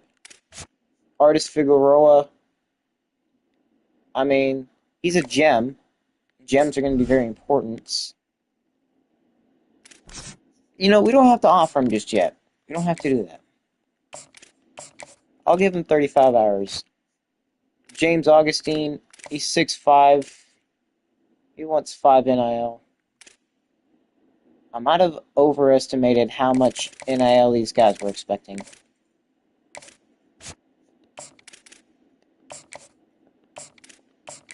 We're really just gonna need them, like, they need them not to be looked at as much. Ooh, Armand Latimer, gotta give him a scholarship. Put 40 into him. It's a lot of money we're spending on these wide receivers. Then again, a lot of our wide receivers are getting older. Unfortunately, Josh Harris is, well, he's he is a junior. We're already down to 85 hours. Where the frick did our hours go? I could have sworn we had a whole lot more last year. Well, no, I know exactly where our hours went. To these guys. It's 80, I don't know, 115, 130. Just up. Know what the frick am I talking about? I don't know. It's somewhere in like the 150-ish range. Just on these four receivers right here. I mean, we don't even know about James Augustine. We don't know if he's going to be good. Artis Figueroa, we know he's at least a gem. Jabari, we know he's freaking 94 speed. Armand Latimer, we know he's pretty freaking solid. His route running and catching are still need to be developed, but his speed and excel are good. I mean, Augustine, I don't, I don't want to take the hours out, but at the same time, we just need a whole lot. We need a whole lot of different positions right now. Like edge rusher, yeah, that's kind of a big need. Also, offensive line.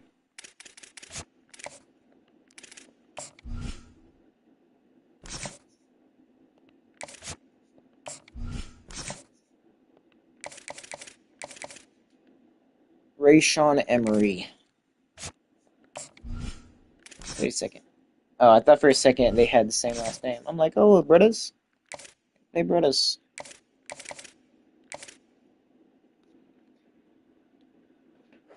This is gonna be tough. We don't have the hours. That's the problem. I mean, if we have to, we can move these guards over.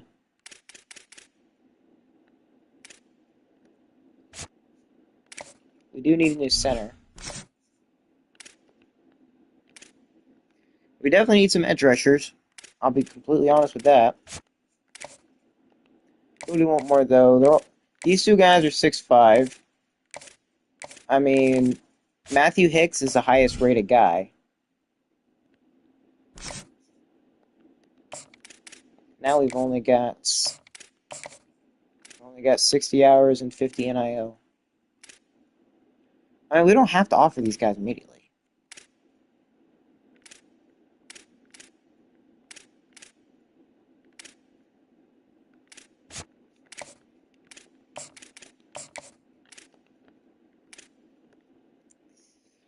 Oh, crap.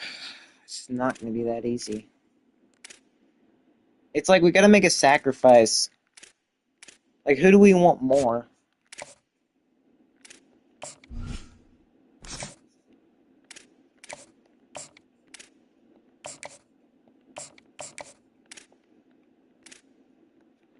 Because I know I need some corners. I need some outside linebackers. I mean, luckily all three of these guys don't want any NIL. But the problem is, we have no hours. Or we could probably spend a little bit less on some wide receivers. Because the people that are interested in us aren't going to get us anywhere. And I guess we got to take advantage of all these guys not wanting any NIL and us trying to get them. We either lose outs on some of these linebackers, which we do need more corners. We literally we need corner and safety. We don't have many safeties. I don't know how likely it is for us to get a safety in the transfer portal. You know what? I don't want to do it. We really just gotta hope these guys don't take us off their board immediately.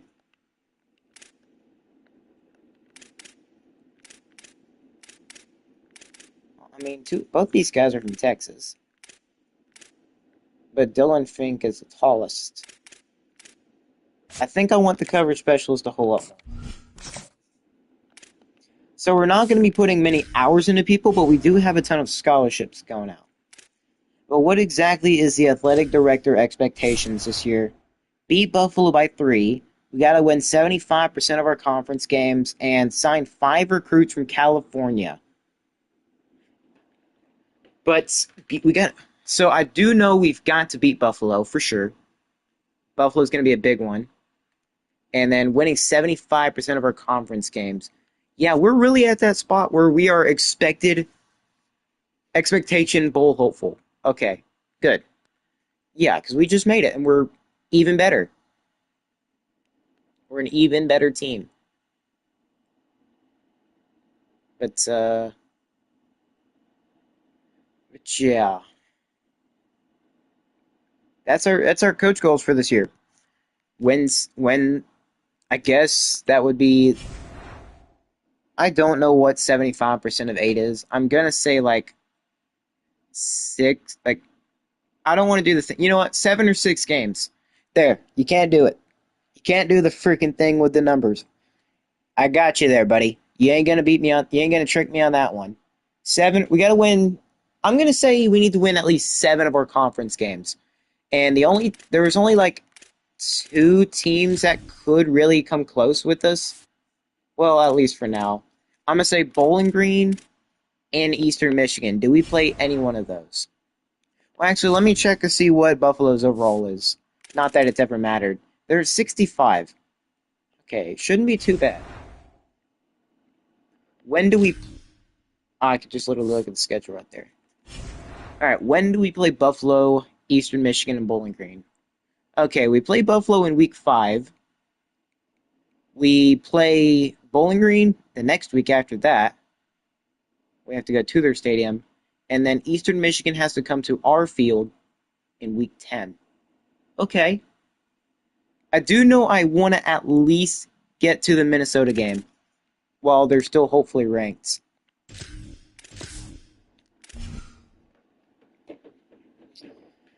I want to keep our offense as good as possible.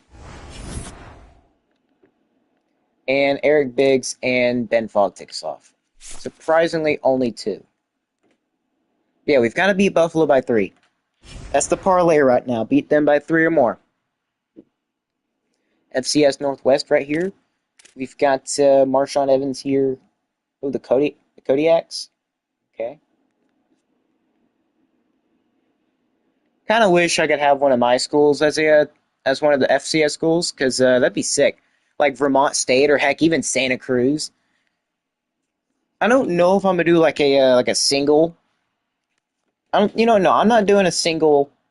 Like just like a team builder team. I'm not doing it by itself. I'm gonna do it with the pack or not. I'm doing it with the MAC 8. But yeah, we've got FCS Northwest coming up to take us on. Obviously, we know 2 recruits took us off, unfortunately.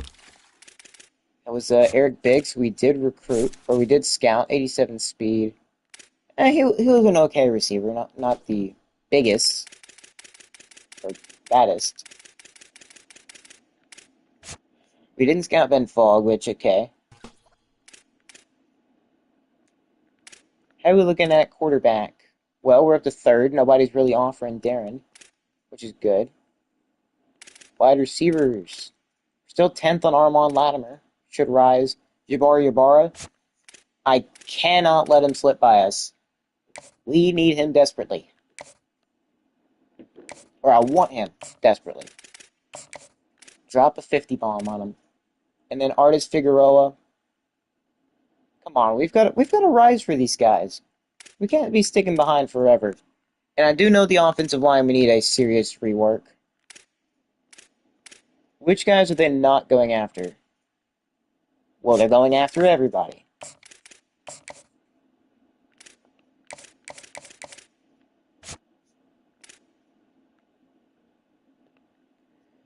Well, I doubt we're getting him, because Georgia, Georgia Tech, and Cincinnati, so that's kind of out of the equation. Emory, nobody's really going after him, probably because of the 10 NIL.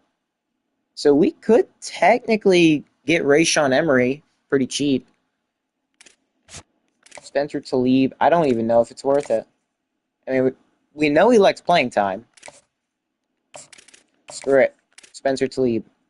Which means we're not putting points into anybody else.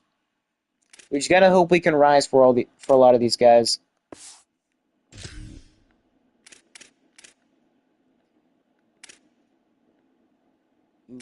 We might be kicked out of a lot of these linebackers. Corners, well, it looks like Alex Couch isn't being looked at as much. But it's Arkansas. And via Abushi, he could be a good weapon, a good player to get. Same thing with Fink. Dylan Fink's not being looked at. Sam Phoenix, DeLuca. You know, I don't think we need as many points into Darren Nagy. I feel like we'll definitely rise on him. We just don't need 25 hours.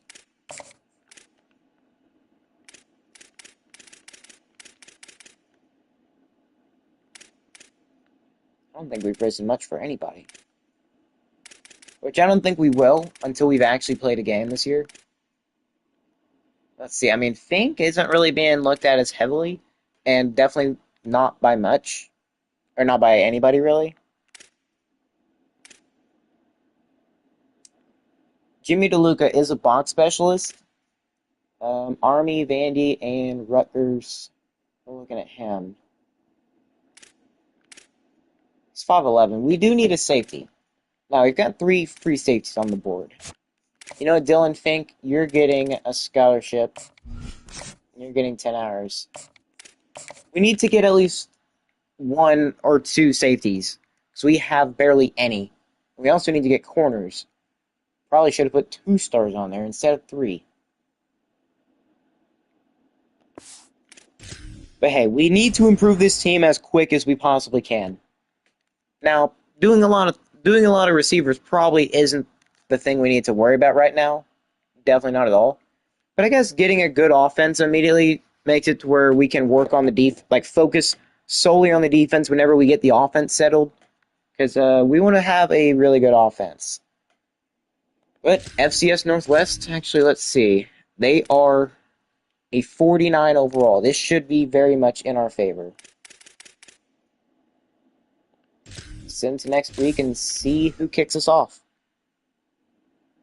Because I can see a lot of people doing it. Usually by week 2. Okay, 1-0. We're up to number 44.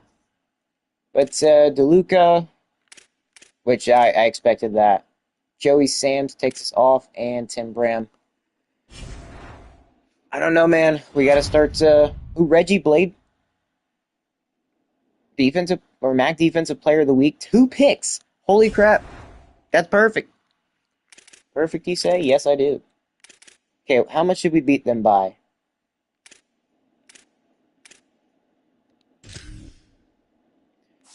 We beat them 20-3. Okay, how did we do at quarterback? Oh, crap. We were tied going into halftime. Then we just broke out in the 4th quarter. Hopefully that's not a sign of things to come. I mean, Felix didn't play all too bad. 214 yards, touchdown, and a pick. He didn't get sacked, which I'll take. Running-wise, Michael Dukes had 151, a touchdown, broke 7 tackles. Felix broke 4. Okay, at least he's not fumbling as much. As for wide receivers, Jason Moses still the best one. Come on, where's Marshawn? Okay, good he didn't get hurt. Josh Harris. You know what? I think I'm gonna try to put Josh Harris in the slot. See if it's like since I'm gonna try to play a lot more of it. I want to put Josh in the slot.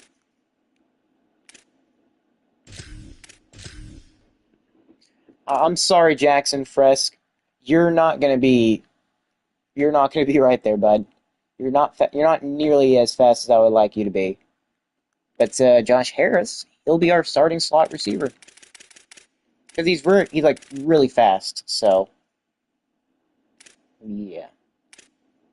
So Brandon Kinsey, he's like he's essentially just a faster version of Michael Dukes, he doesn't have as good a carrying, but we should be pretty clear, crystal clear, whenever we do. Look at these two right here, though. Jason Moses and Davion Galloway didn't ask for a single dime. I think they've had a pleasant time with us.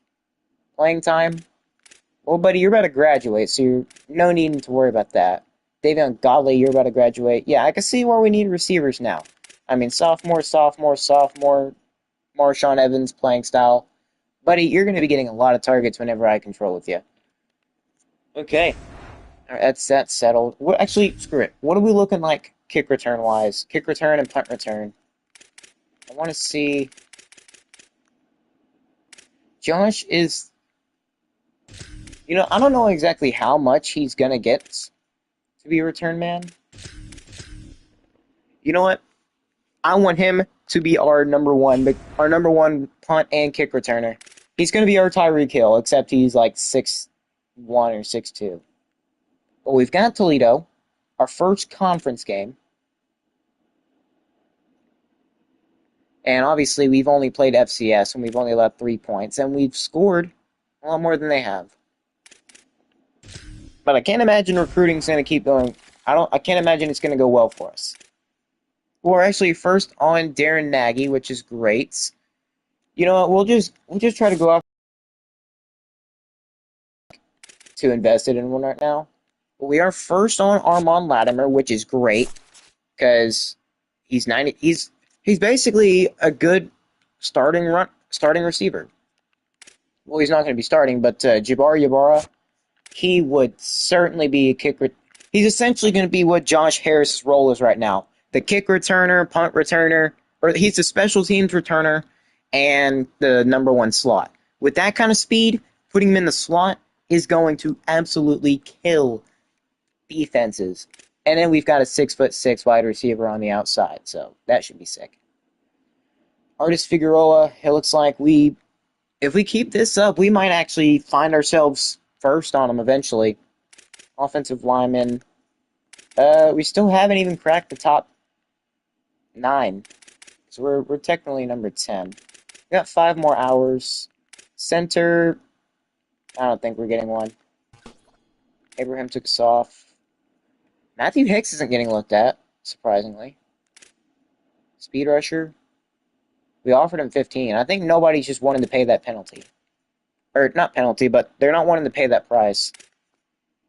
D-tackle, I mean, George Matabwike, we still haven't even... Well, with 15 points, you can't really expect to crack the top 15. Holy crap. Yeah, we're not getting an outside linebacker right now. Unless it's Kyrie Awasika.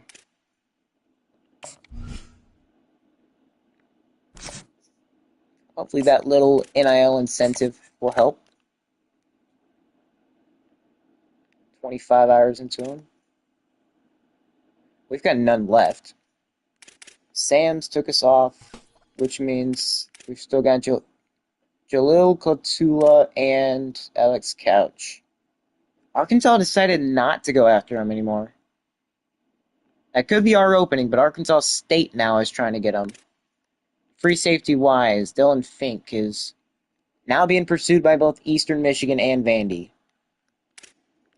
Avushi is being looked at by Wyoming and SMU. What about strong safety? Jimmy Luluka? There he goes. As much as I want to get Sam Phoenix, I don't think it's going to happen. All right. I don't think, actually, was there anybody we had that was top 5 yet? In top 5. Okay, nobody on our board is currently top 5. None of the receivers? No, they're still in the open phase. But I feel like Armand Latimer is looking good. Jabbar Jabbar should be looking very good. Well, let's go play this game. Let's play our first user game of the season, Toledo. And then we got to face off against Minnesota, who is 1-0. So they're up to number 10. I feel like we can definitely beat Minnesota. It's just going to take a lot of cooperation from our team. But we got to win 75% of our conference games, and we will get 500 NIL points. You know how much that 500 NIL points would help us? A lot. And we also got to beat Buffalo, too. But Toledo is only a 66 overall, so we should not have an issue. Keywords, should not. Oh, crap, I didn't realize they had all that, like that basic bland black one. They've got 3 alternates?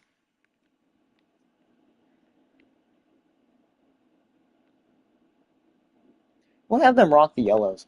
Why not?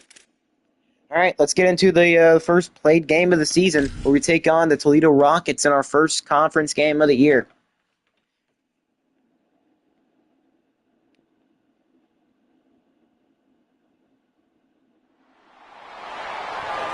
Here we go.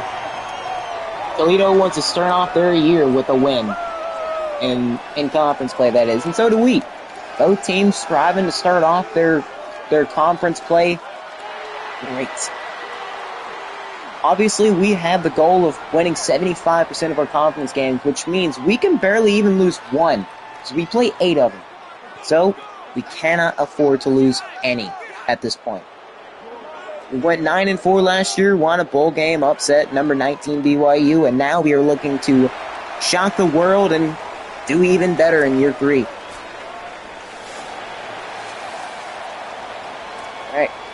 We didn't necessarily start off too hot against the FCS Northwest. Also, we bring in I'm pretty sure we bring in a walk-on kicker and punter, so I don't know what that's going to be. But here we go. Trenton Jones, looks like their best wide receiver. 91 speed. He's got good catching. Gotta watch out for that. Gotta make sure he doesn't get involved early on in the game, because if he does, it could result in something not so hot for us. So run up the gut, and we were right there. Take him down. I mean, man, this D-line is something else. We have developed them into definitely being forces to be reckoned with, at least for now. They've all improved the ability to shed a block. 3rd and 5 already. Just got to hold them off a tad bit longer. Watch out for a pass underneath here. And he's going to try to step up, but he's going down. Shaquille Crick looking like Shaquille O'Neal back there. The Big Easy. Making him meet the Mother Earth.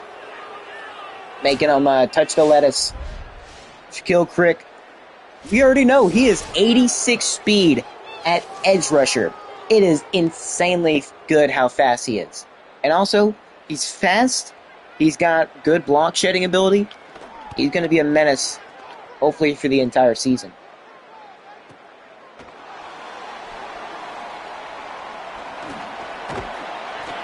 Ooh, Josh Harris got his first action. All right, speaking of action, let's take a look from this offense led by none other than quarterback Felix Ogletree and running back Michael Dukes III, who kind of sat out like half the season last year. He's looking to definitely have a much better year 2 in the Sacramento State offense.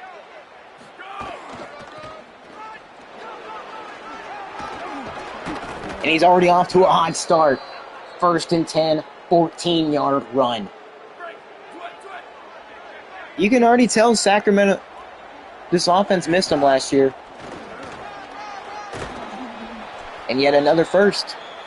It's already piling on the first downs. We're going to try to maybe see if we can get Felix involved.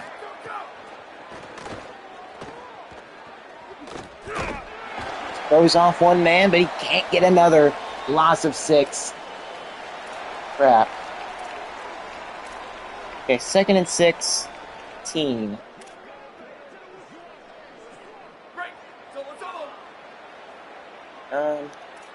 Or they're pressing us. You don't know. Let's try an inside zone. Catch them off guard. Oh my god, we tried putting it back to the right. It'll be 3rd and extra long at 3rd and 14. Harris could get open here. Or better yet. And he drops it. No. He had him beat, but Felix couldn't put it ahead of him. Like, he easily had his man beat.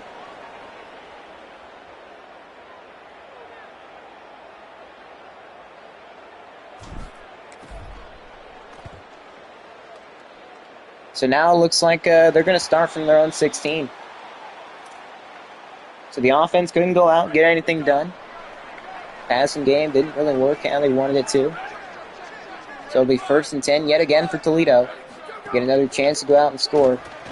They're going to run it, and they've got speed. And they've got their first down of this drive. Okay, we can't be having that. Let me see that block shedding ability, boys. I want to see it. Gonna check it down. And it's only a gain of 4. Yeah. They've got that ability to run it and pass it fairly well. As they're going to showcase it right here. And we just can't get out there. I mean, is it the lack of speed? Is it most likely lack of speed and just inability to break off the block? RPO. And he's going to get a touchdown because we cannot read an RPO, even though it's literally one of our adjustments.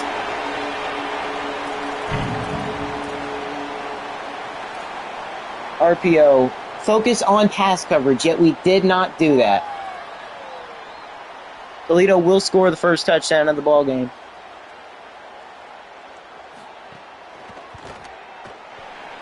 Don't fail me now, defense.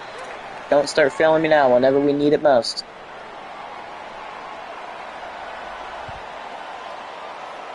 Ooh, they're making a massive mistake kicking it to Josh.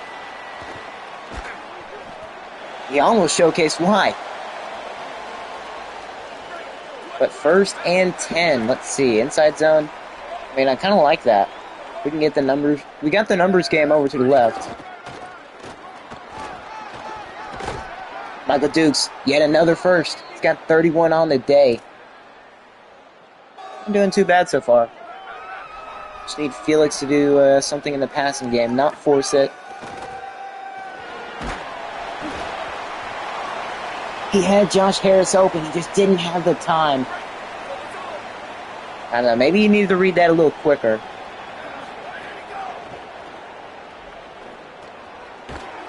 And yeah, Wiley, remember, he is like 69 speed, so he is not... He's definitely not the guy you want to go to there. I mean, slants wouldn't be bad. Could potentially see Josh Harris on post here.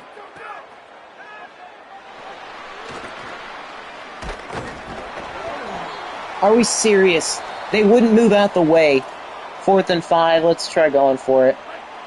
I mean, we're early on in the season, so why not?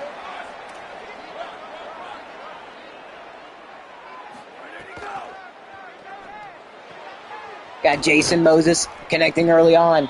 Gonna convert and keep the drive going.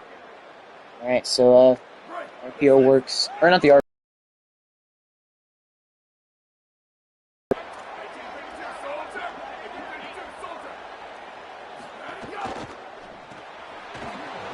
They block Marshawn Evans, the 6'6" wide receiver, gonna get his first catch of the game. We fully expect him to be the jump ball kind of guy.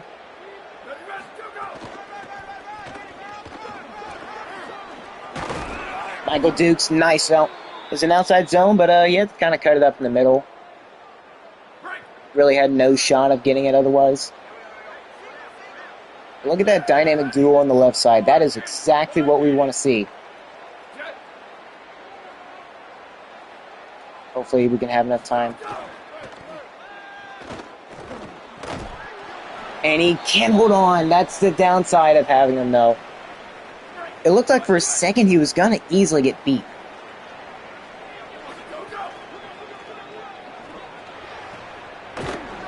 But not when he's that open. The safety came down and kind of ruined the coverage, and all Felix had to do was just toss it there. I mean, we were reading him the entire time. Michael down the 1. All right, going into the second quarter, down 7-0, but we are literally at the 1, so we are very close to punching our ticket in there. Michael Dukes has played very good so far. He averages 7 yards a carry. But then again, their running back's doing fairly well as well. Got to limit their running back. And just get in the end zone here. And you know what? I think I know the exact way to do it. Oh, crap. It actually looks like they're spreading it out wide. And Michael Dukes in the end zone easily. You see the score on the board. Oh, crap. Our kicker's actually left-footed. That's actually pretty sick. We don't typically get any left-handed or left-footed kickers or quarterbacks or anybody. You don't really get many left-handed people.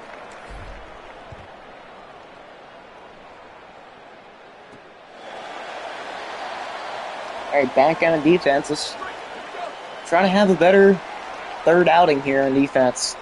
We allowed a touchdown last time. Got to the running back. What are we looking? Okay. Only 4 yards. What do we still have the aggressive strip ball? I'm going to turn that one off and put on aggressive tackling. For the simple fact that because I'm not trying to have face masks haunt us again. I mean, we have improved on tackling. Going to toss it down again. And he's going to get pushed down, and that's actually a big play. 3rd and 11. That's actually what you need to do in that situation. Push him backwards, even if he breaks a tackle.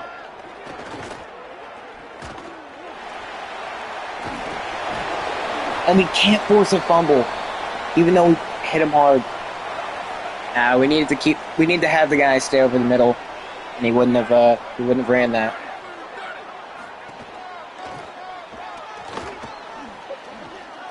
Come on, we're there. 2nd and 6. We need to provide pressure because they are just running it with ease. They're going quad, or they're going trips. Actually, they're going 5 wide.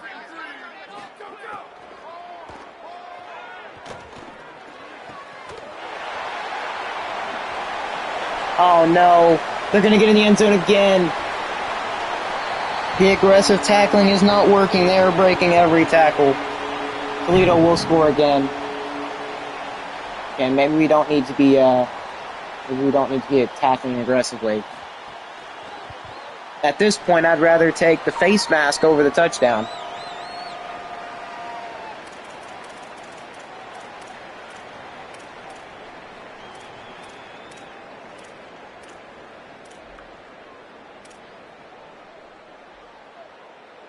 Okay, we'll put it back on the aggressive strip ball. Not that it did us any better.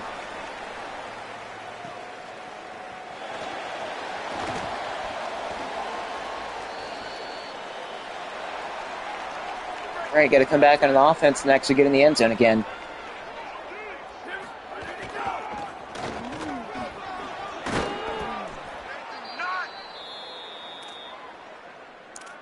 Let's see, what do we got here? You know, halfback power wouldn't be bad.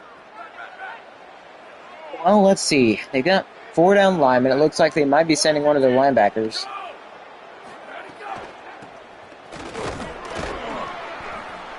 not going to give them the first. Man, they do not give us the benefit of the doubt.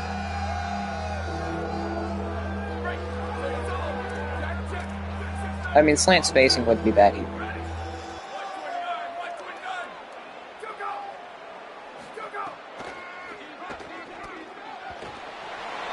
Probably for the best I was knocked down. Coach wanted to go for it, and I 100% agree.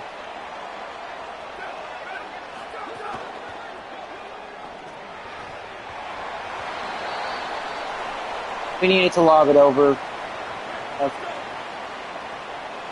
We can't convert on 4th down, and Toledo will get it back. They're up 7. Almost in field goal range. They're going to run a jet sweep, and that's going nowhere except backwards for a loss of 1.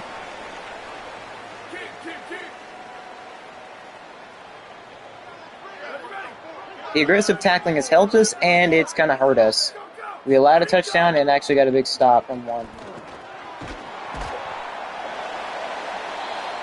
3rd and 8. I don't want to try man here. I think this is probably the best way to go.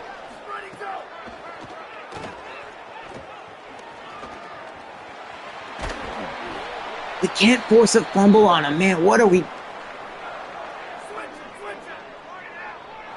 Our QBs don't really... Or Felix can't hold on to the ball well, but theirs apparently is like... running back level.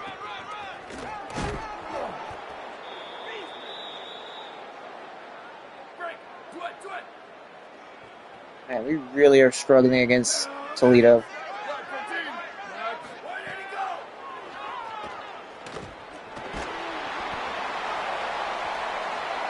And they don't call grounding on them. But it is 3rd and 12, with about 3 minutes and 9 seconds left in the first half.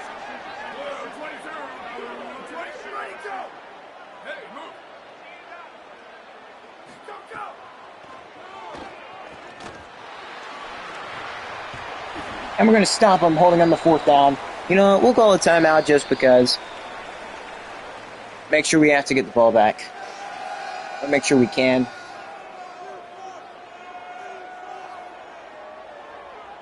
I mean, plus, we don't typically use our timeouts much anyways. So that way we can have at least a minute before the 2-minute warning.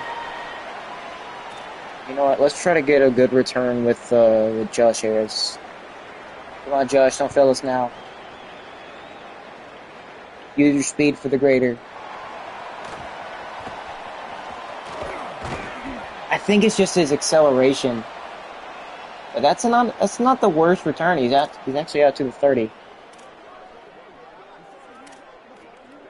Can't really run something we've already ran. They are leaving the middle of the field wide open though. Or not wide open, but you know what I mean. Like they're kind of spread out more wide. Okay, we'll take the 4 yards and we'll hurry it up. Alright, I guess we won't.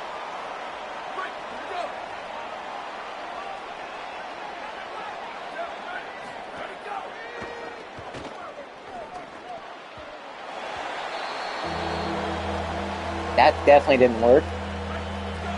And Juan Wiley being our number 1 wide receiver is not what we need. Or our main read on that. Move Jason Moses in. No, Juan, why are you moving in? I'm not telling you to move in. I wasn't telling you to move in, Juan. Or move out. 4th and 2. This ain't gonna work well for us. But I'll try it. They're calling it timeout.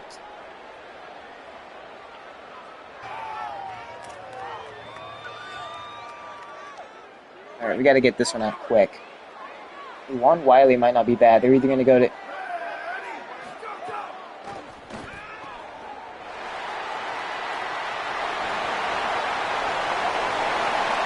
Jesus Christ. Oh.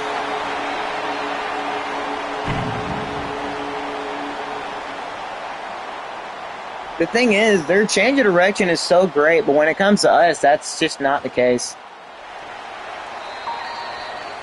Oh, crap. This is not good. Not good at all. Already down 17.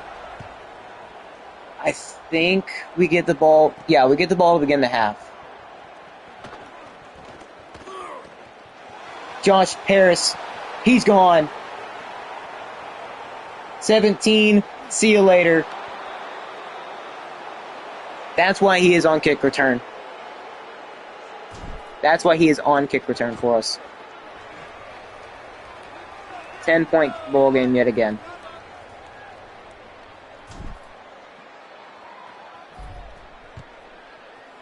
That is exactly why I put him there.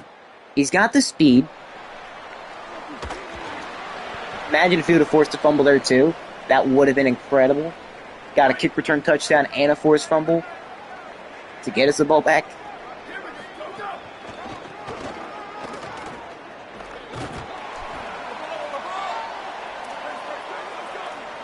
Already passed the 2-minute warning, so we don't need to worry about that. We need to worry about covering here, though.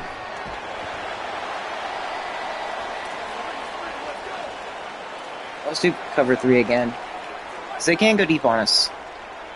We can't, or at least we can't let them.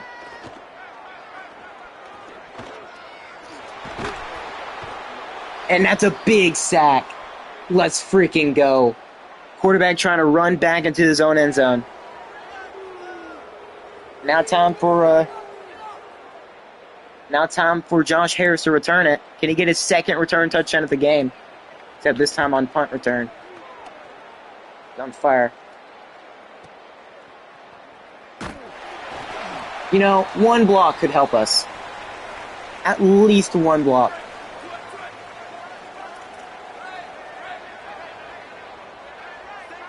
Come on, Felix. Out of way to hold on. Alright. We gotta pass it. We've got one timeout. Got at least one timeout. We're gonna have him run a deep cross. Maybe they aren't gonna be covering deep. And Marshawn can't hold on.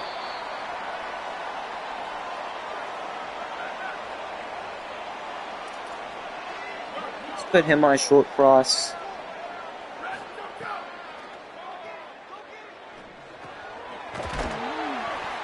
Okay, 3rd and 6. Let's run bench. See if that'll work. Let's get Josh Harris to run a post. Let's get Evans to run a short cross. Get them going to the left. And Jason Moses is going to get us down the field. All right, we just got to keep it going. You know, Josh Harris, run a corner. I feel like you can definitely beat him on that. Better yet, Marshawn Evans, get out of bounds. Don't have to waste a timeout. Marshawn's just going to be greeting the cameraman out there. You know what, short cross. We need him to get across the field quickly here.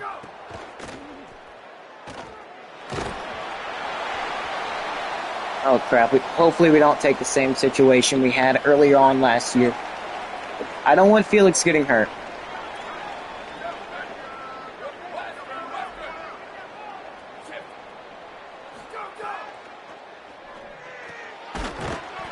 And he's going to be in the end zone. It's going to be a 3-point ball game.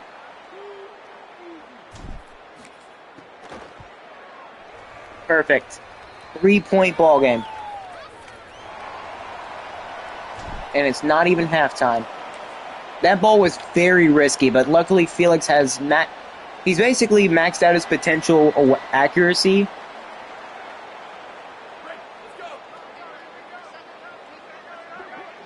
I don't know why we're going to prevent defense here.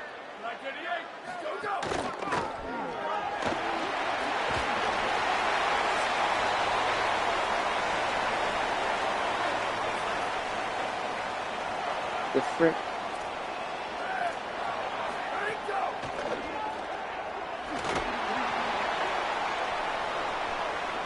And they trying to freaking target Coach Gumbo Shrimp out there. He ain't done nothing but freaking wear some sandals and flip-flops. Or I guess he would if he was on his vacation home.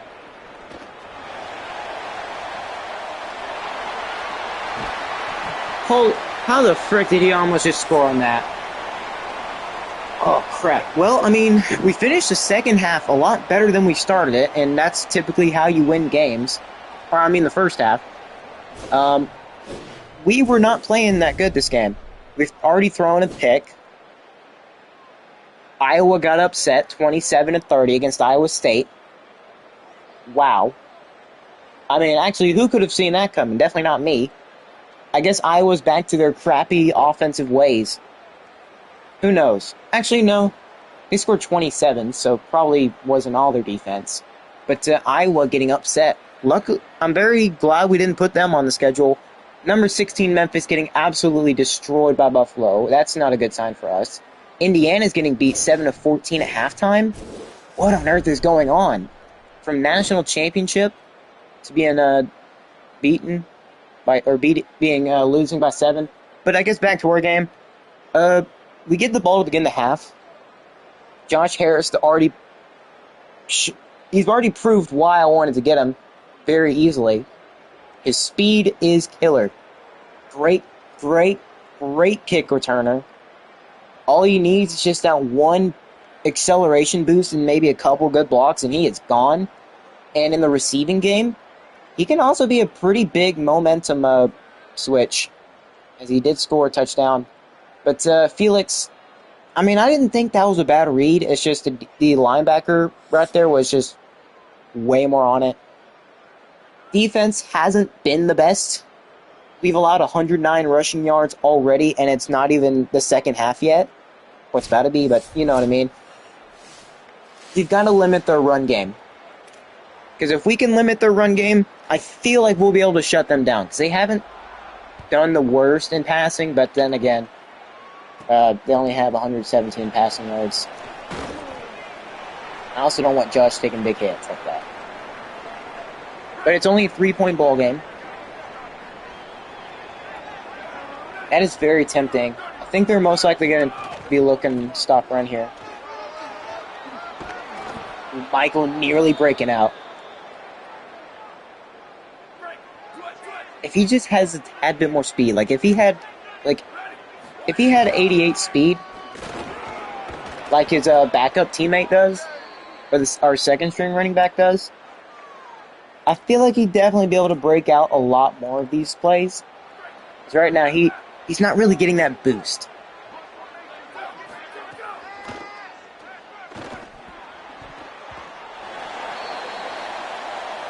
I am such an idiot for that. That is such a stupid pass.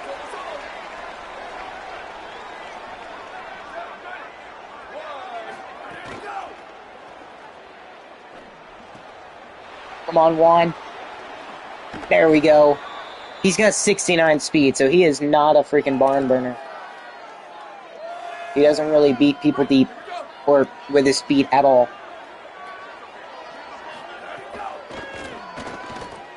They're leaving Jason wide open. You know what? Jason, there you go. Nearly getting the first down again. I feel like this receiving core is probably going to be one of the best ones we will ever have. Wow, how did Michael fight for that? Showing his patience, looking like prime Le'Veon Bell out there. It's all about picking your spots.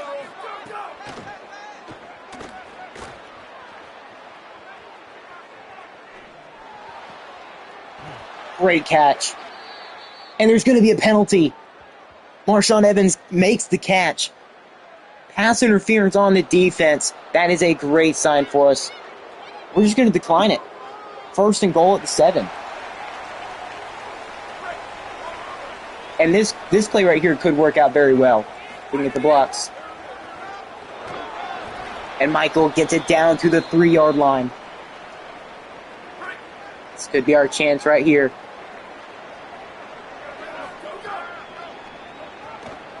And he's going to get his second one of the day. We take the lead over Toledo. Bang.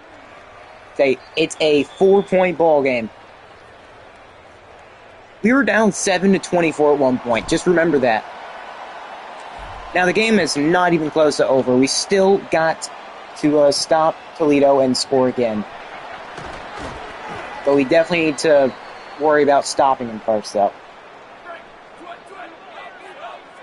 We're not the best in man defense, but we can definitely try.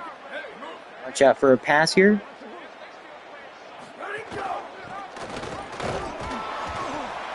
It's a good thing we went to man, because he ran it right there. We stopped him. Alright, well, they're going spread offense. I'd say cover 3.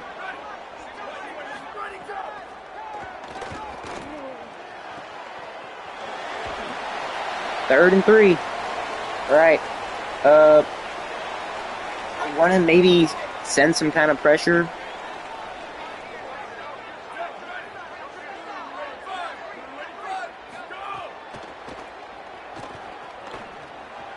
And he overthrows it. 4th and 3.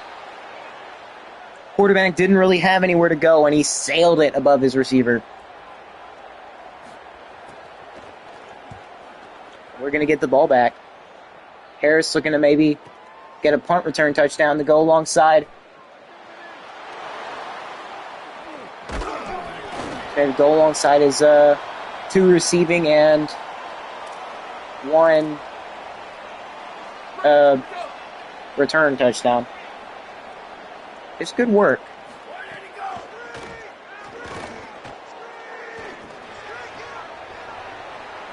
And Josh Harris, that's why you gotta have an electric speed guy. That's why I'm trying to build a whole offense of it. Because if we have stuff like that happen, and it's not just the one guy, we'd be great. Dude, come on.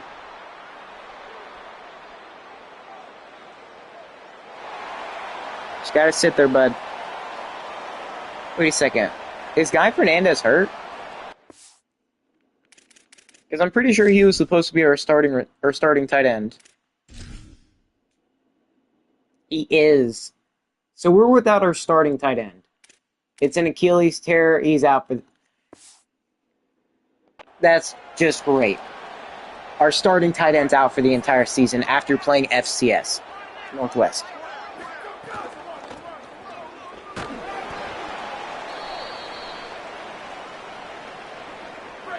All right. 2nd and 14.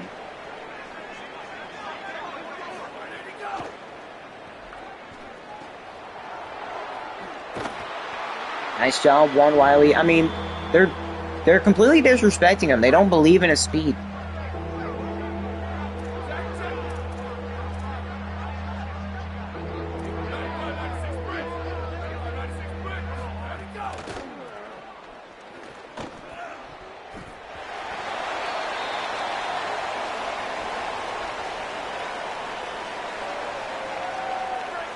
I mean, if you know anything about this game, it's to never run it on 4th down. You know, Marshawn Evans, he's going to get us the first. Nice little throw right there. I mean, Josh Harris, he's going to be taking a lot of beating.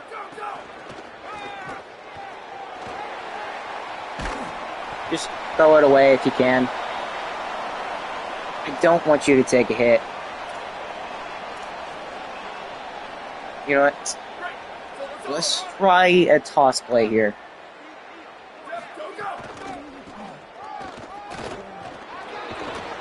Okay, we'll take 7 yards. We'll take 7 yards. Now just time to run it up the gut, which hopefully will work. I don't think we have the numbers game. 4th and 2. You know what? You already know what freaking time it is. It's Manu special time, baby.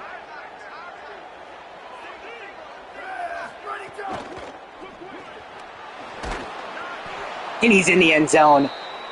We're going to take, what is that, an 11-point lead now? You got to love the Manu special working perfectly. Yep, we're taking an 11-point lead over Toledo. A great way to start off the season.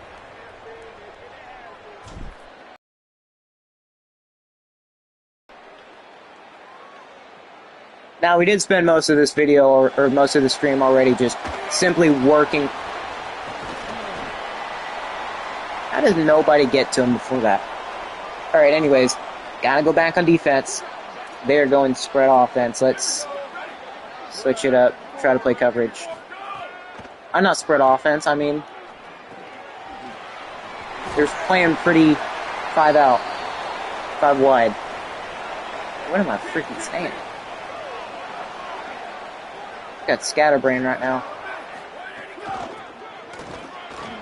We're back there. But he's not getting any yards. He's losing one. What is it now? It's what? 2nd and 11?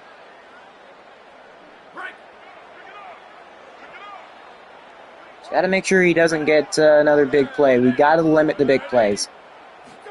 Big plays are how teams win ball games.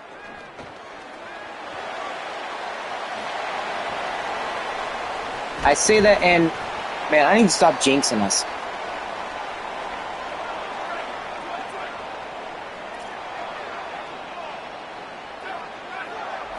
Press up. And we bring them down. That'll be the end of the 3rd quarter. We've gotten 11. We went from being down 7 to 24 to now having an 11-point lead, 35 to 24. We shut down their offense entirely in the 3rd quarter.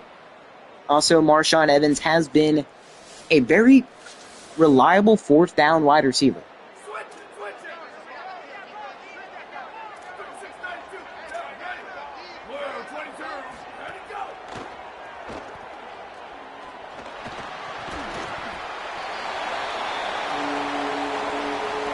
Alright, they're going to get a touchdown, but they're going to try to make it a 3-point lead.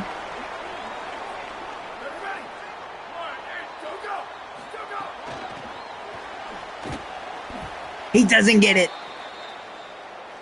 He's not going to get it. It's going to be a 5-point ball game. A field goal would make it an 8-point ball game, but we're looking for a touchdown. I mean, he's taking a bunch of damage. I mean, we don't want that.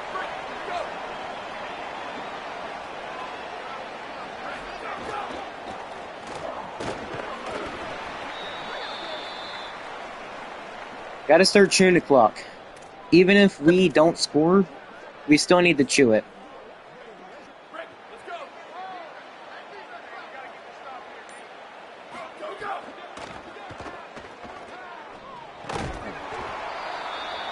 Gotta throw it more outside. You can't be placing it inside like that.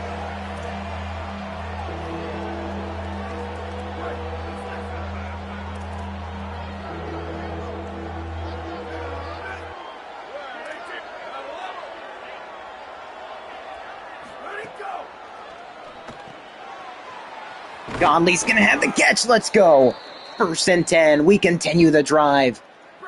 Great place ball. Godley was incredibly open. And they are fully expecting a run at this point. I mean, maybe it'd be time to pull out and play action right here.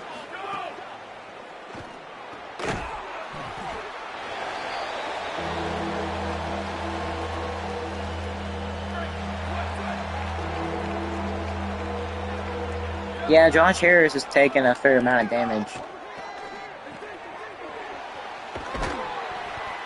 Stay in bounds. That's all I ask.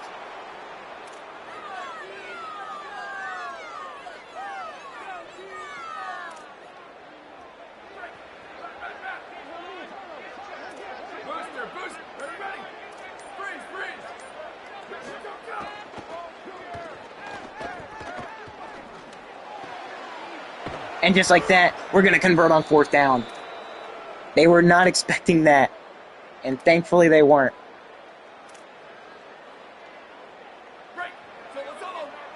Okay. You know it's good when we start converting on 4th downs.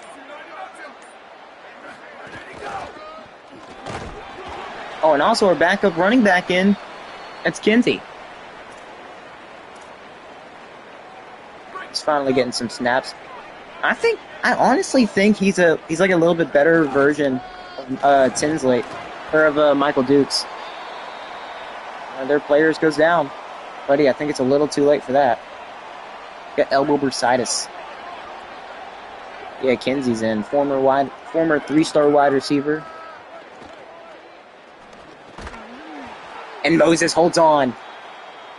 Jason will keep the clock running. We're in. I don't know about field goal range.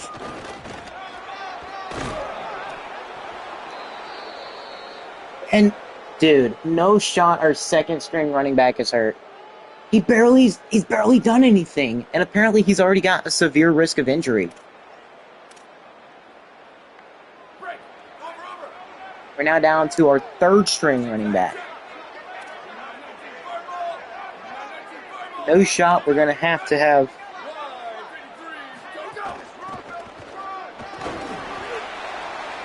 No way. We are down to our third string running back. Please don't tell me we got to start. Okay, Brandon will return soon.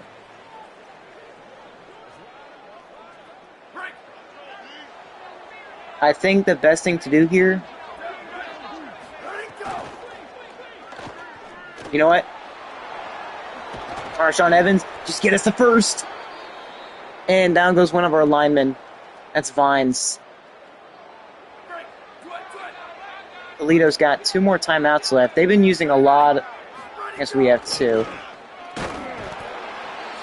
Just don't get in the end zone right now.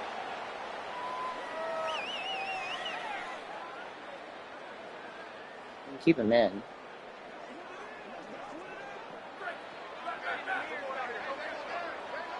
Toledo's got 1 more timeout left.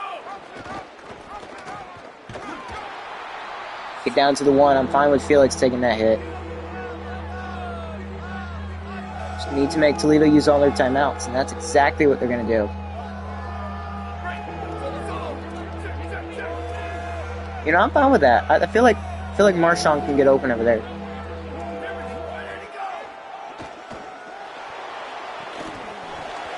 Never mind, he can't. But you know what? Max Detmer, we're going to pull out the Wildcat. And it's a touchdown. Going up by 12. This game could very well be over. Toledo has no more timeouts. And they're down by 12. That's the perfect offensive performance I wanted to see. Now, we didn't have Josh Harris or Michael Dukes at that last bit, and we nearly just lost our whole depth at running back. Luckily, we did waste the majority of the fourth quarter, so Toledo did not have a shot to get it back. That's not in the end zone. I don't understand why they fair catch it right there. That should be called, like, down at the, the 5. I think he was trying to go post over top. We were not going to let that happen. Great way to start conference play right here.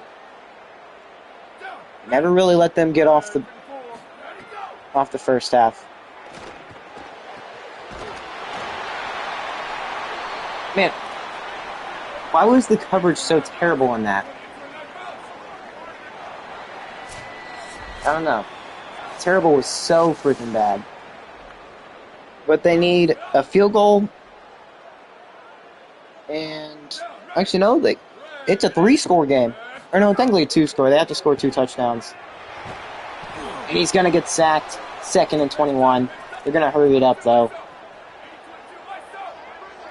I mean, we've got all 3 timeouts. Luckily, we didn't have to use any of them.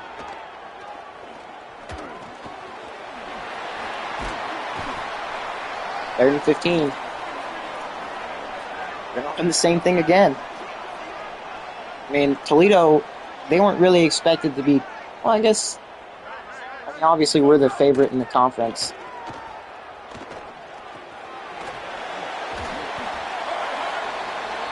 Wow, and they really give them that. The referees... They're trying to F on me.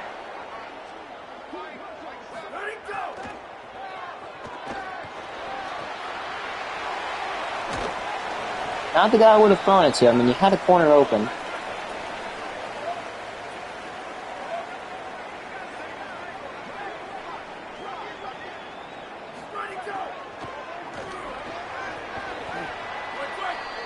You know what? I'm not using any of my timeouts. You know what? Actually, screw it. I will. I want them to have to think about this. It's 3rd and 1. Obviously, got to play underneath.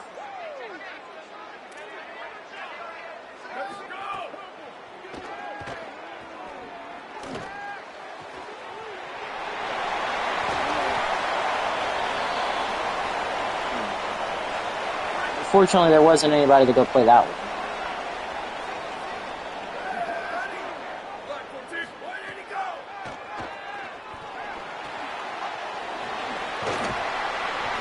Stays in downs.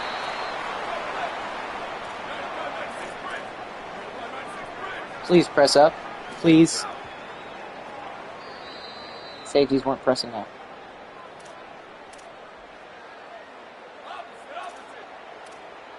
Press up, I beg. Here we go, ready. Blue 22, Blues, ready to go.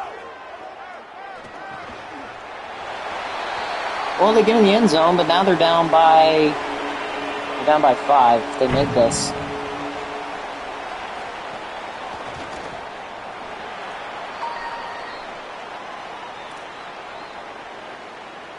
Please don't get this. We have allowed it in the past.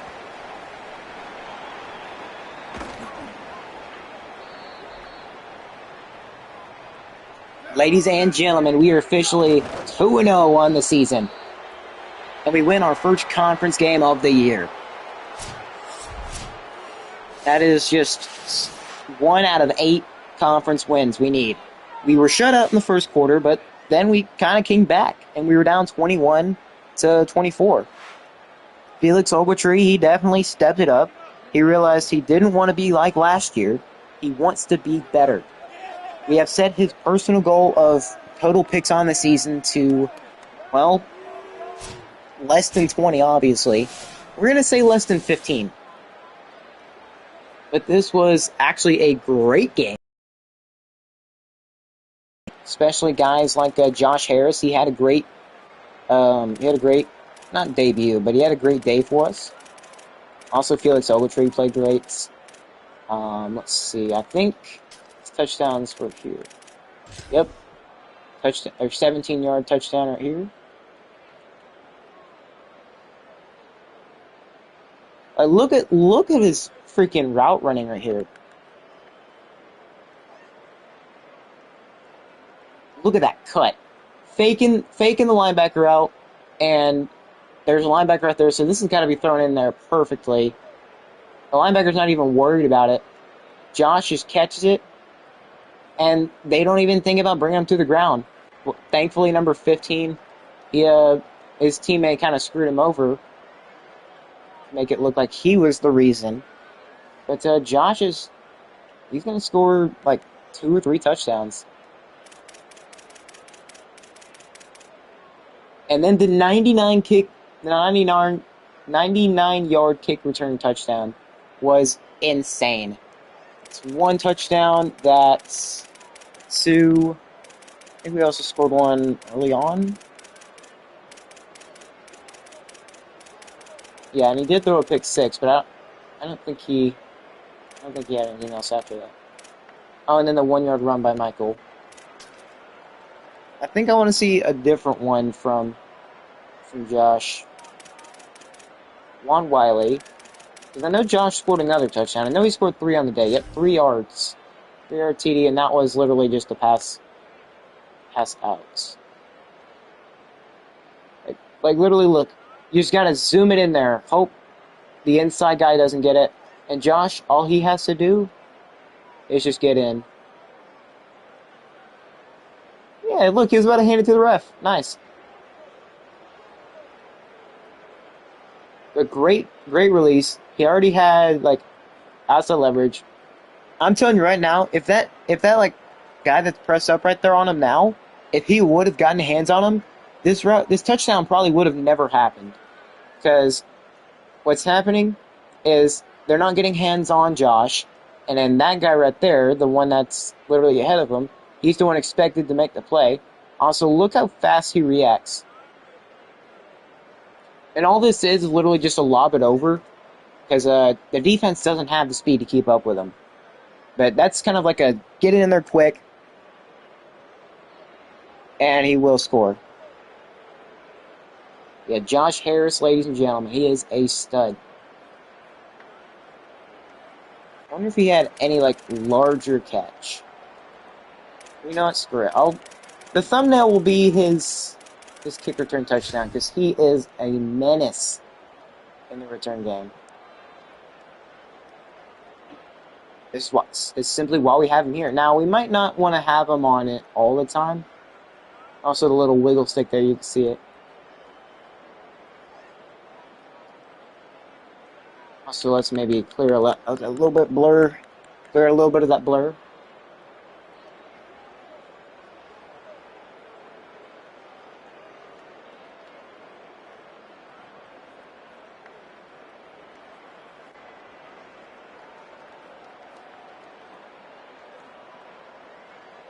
There we go.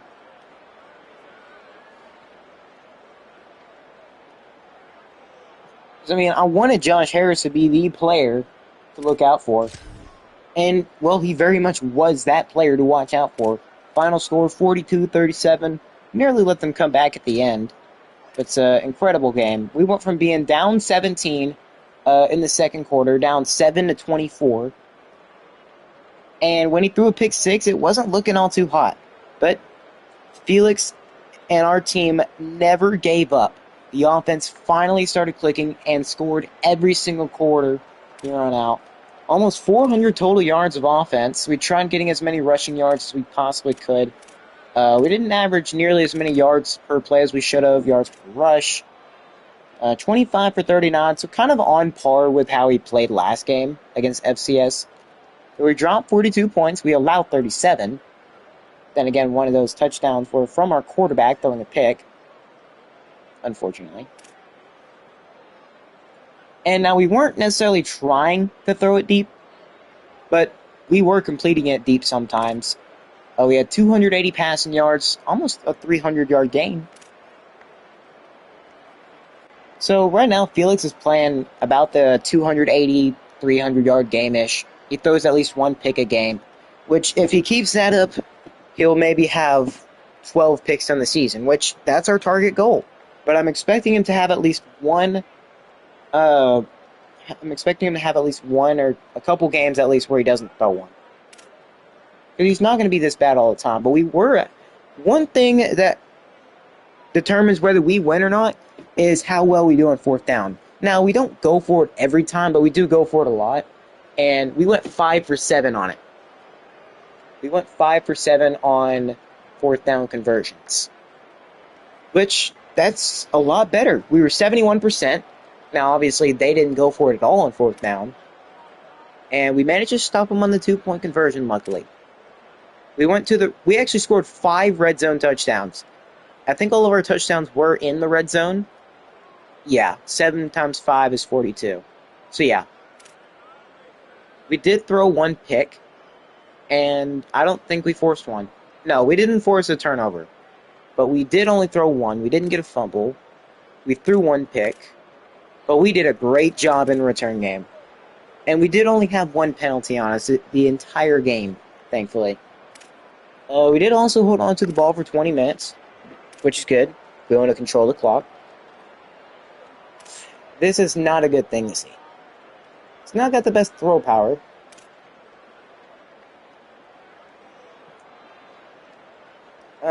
He's 72 overall, true freshman, it looks like. And we're allowing him to have this kind of stat line on us. He didn't throw a single pick. He had 4 incompletions the entire game. Long at 58. Of course, most of those were racked. The running back didn't do all that good. Well, he didn't do the best. We actually managed to stop him. It was more of just them having multiple guys with a lot of rushing yards. And I guess they had a receiver back there too. 92 speed versus 86, 85. Okay. And the receiving yards, well, their main guy was Trenton Jones, 91 speed. Yeah, they said we had to watch out for him, and we did. But on to our team, just so we can actually look at our stats. I mean, Felix Ogletree, that's a pretty good game. Got the job done in the end, had to clutch it up, and he did. Only 14 incompletions, 280 yards, 64 completion percentage, ain't bad. 3 touchdowns and 1 pick with a long of 34, which I'm pretty sure might have been on that 4th down conversion.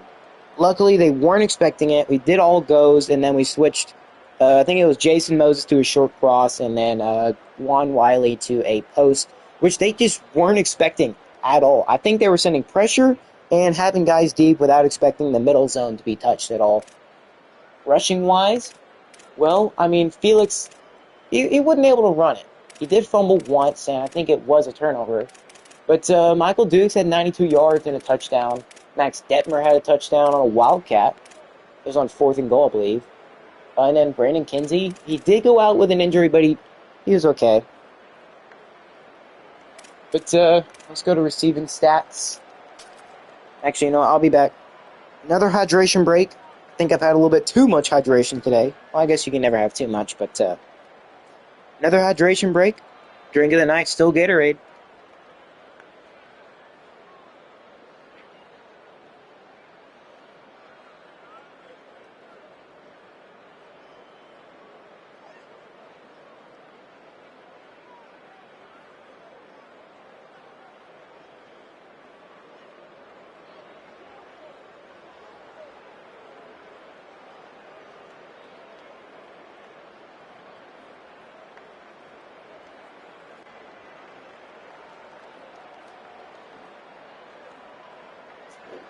Alright, I have returned.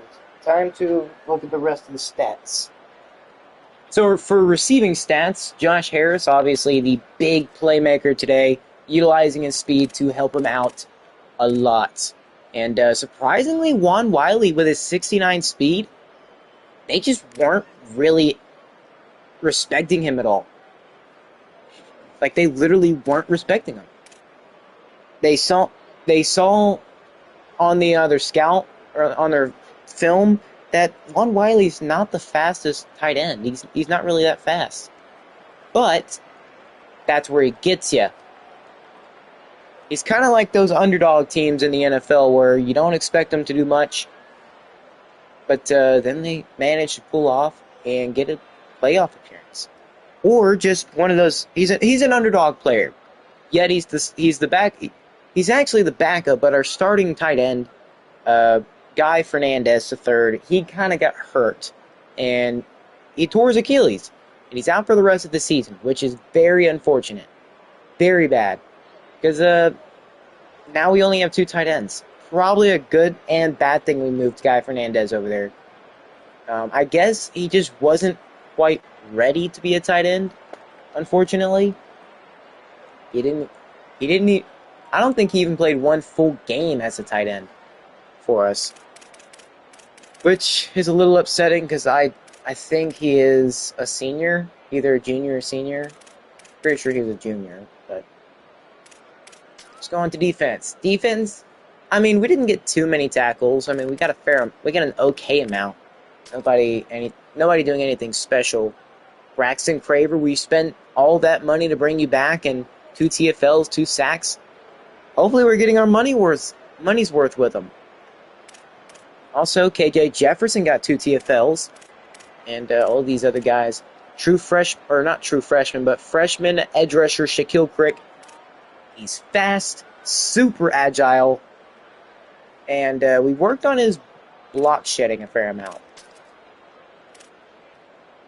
So Shaquille Crick should be a big-time player for us in the future.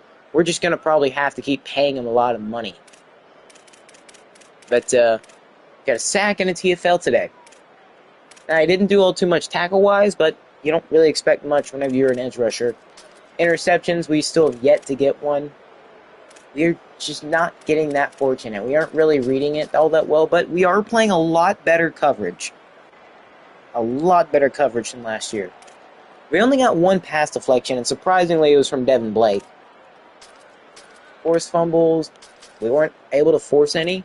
We tried. I will admit we tried. But nothing really came of it. The kicking stats, He's got 77 kick power. I think we might have to put Tevin Conway as both our field. We have to put him.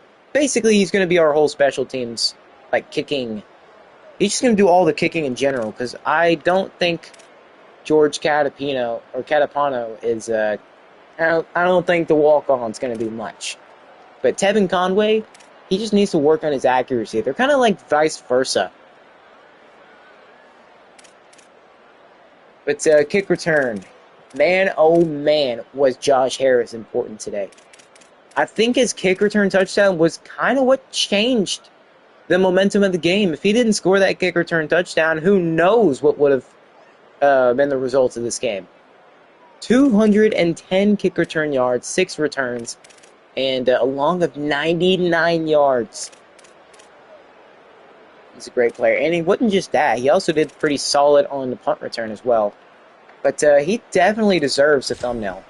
He is thumbnail material. I mean, he was already going to be my favorite wide receiver. And for longtime fans of the channel, you should know that in every single series, I have always tried to go after the fastest wide receiver that I possibly could. And it's because of this. Because we are absolutely cooking. We are 2-0 on the season and 1-0 in conference play, which is great. But I do want to start trying to scramble a little bit more with Felix.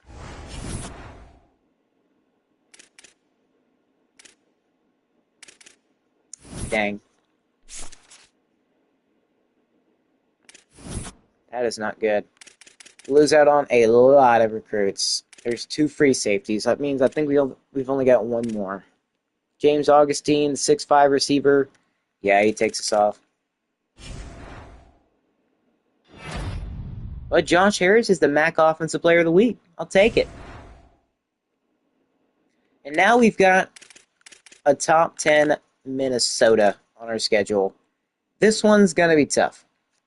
USF's quarterback is actually in the Heisman. Not just in it.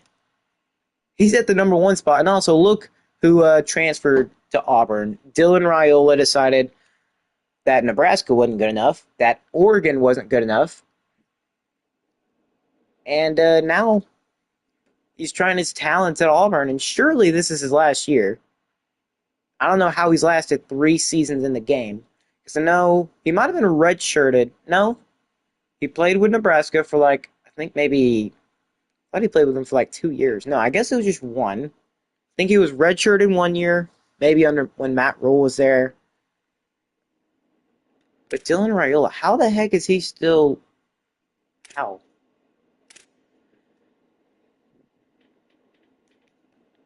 I don't know. But it's going to take absolutely everything for us to be able to beat Minnesota here.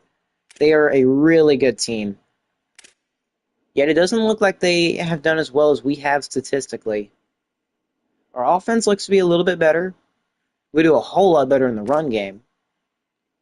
And our defense just doesn't allow as much. Then again, we haven't played the talent like Minnesota has. Josh Harris just getting started.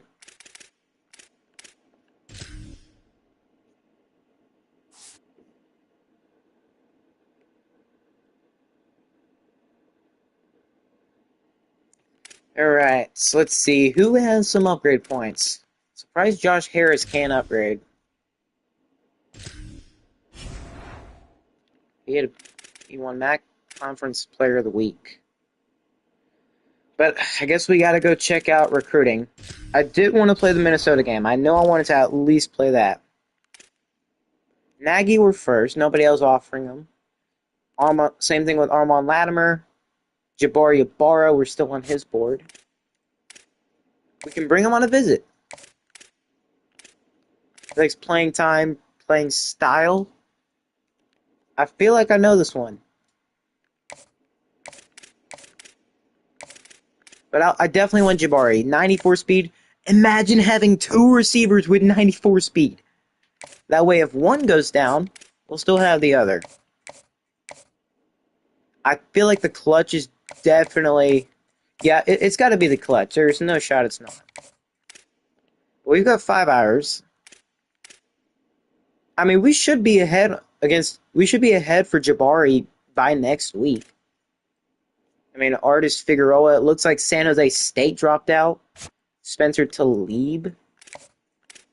Wouldn't hate to try to get him. Alan McCracken. So imagine if his first name was Phil. That'd be sick. That's got to be a relative of his. I'm sure he's got some kind of relative named Phil. If his first name is Alan, surely he's got a cousin or something. Or a twin brother. You know, I think Alan could potentially be a...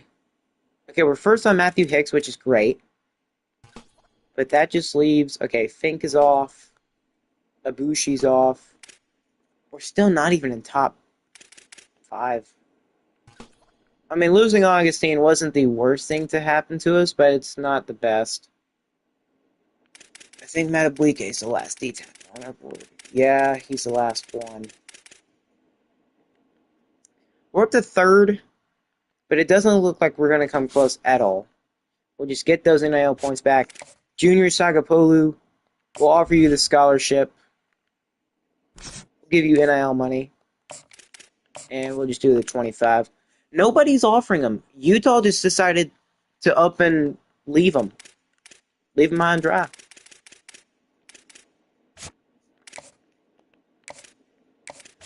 But Jabari Ibarra, you got to commit to us, bud. We need him on a visit, though. Because the sooner the visit, the better. Like, I mean, maybe Kent State. This week's typically you want to go like week 7 through 9. That's a good spot to put it. I'd say Kent State wouldn't be bad. But you don't want to do it too soon. I mean, we've got plenty of hours on them. It is hard sell. We could be first on Artist next week, which would be great. It's not. I mean, that's an okay wide receiver. Also, him being a gem is a big plus. That's the only reason he's still on my board. Now, obviously, Jabari, it's obvious because he's 94 speed. Hopefully, his acceleration's just as good.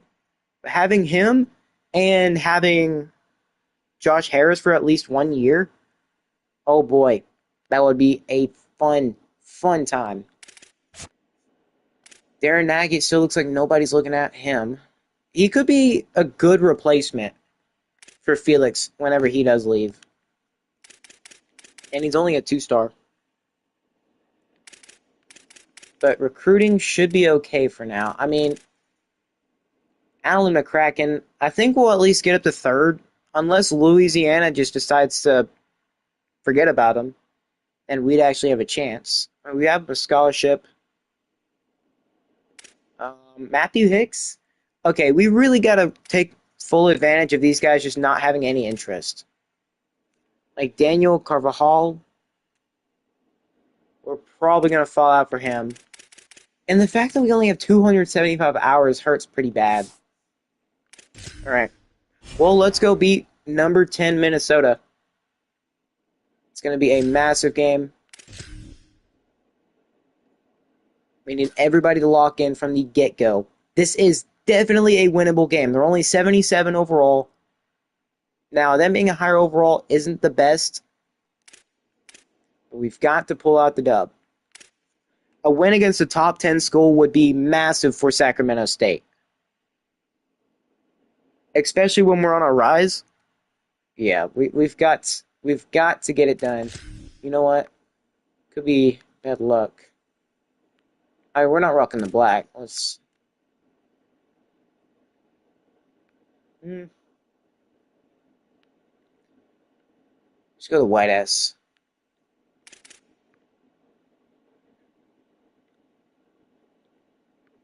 Yeah, let's just go all white again. Hopefully, you know what? I think the all whites is kind of a specialty of ours.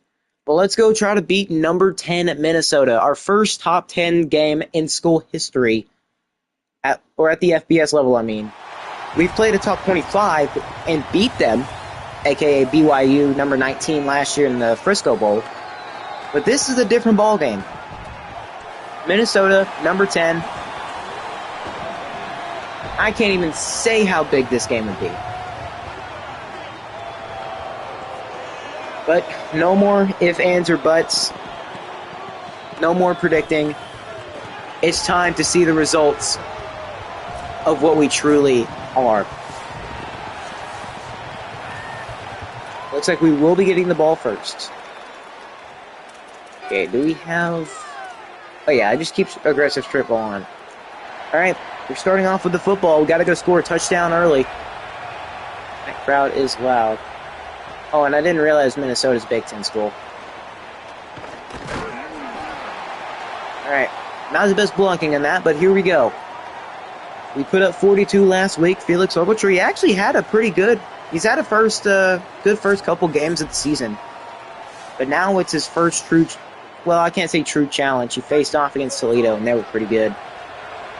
But it's not going to be easy. Need him to ball out. He's running through, and Michael Dukes. Are you kidding me? Our main offensive weapon has just went down. Our weapon X has just...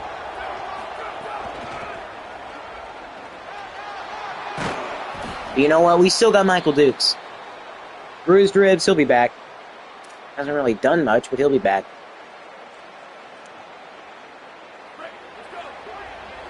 Okay, that is Josh Harris out there, but we got to watch out for that guy. Wow. No penalty, but we do get it a little bit further forward. 2nd and 2. Got to be careful here. And a little too high. 3rd and 2 now. Can't really change the play, so we're going to have to rock with it. We can't get the first, but you know what? We've got to start off the game hot. At least I want to start it off hot.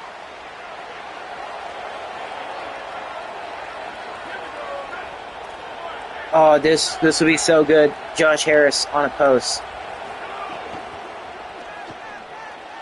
And one, Wiley's going to get it. You had to get that one out quick, Felix, and he did. You already know whenever we start to convert on 4th down, it's going to be great for us. Put him on a post, if he'll actually be able to hear it. Okay, he does. Good.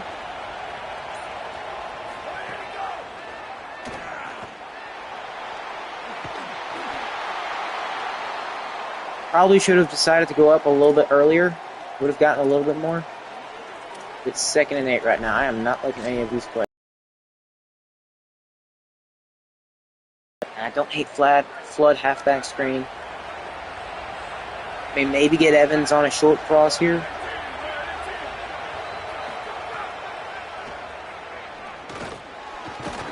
There we go, Juan. 3rd and 1. Go inside zone here. I can't guarantee it'll work, but it looks like we have hopefully good blocking. And he does get it. Move those chains, baby. Not running the Manu special just yet. There's absolutely no need for it.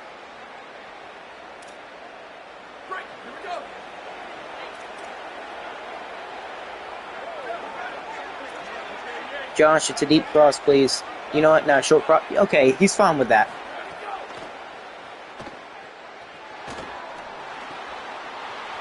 Former wide receiver Kinsey. There we go. But he's going to be... No, it's not him. It's actually a golfer over there. Got to take advantage of that spot right there in the middle. Better yet, take advantage of Jason Moses being wide open. And we're already inside the goal line, or inside the red zone. Josh Harris isn't bad here. Oh, crap, and you know what I see. See Godley being wide open.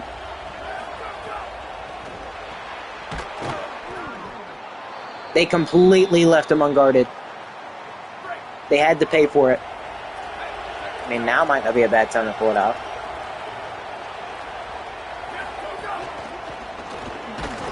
And Michael's down at the 1. Probably shouldn't pull it out this early. Can't prematurely pull it out. But you know what? We're gonna. We want to get on the board.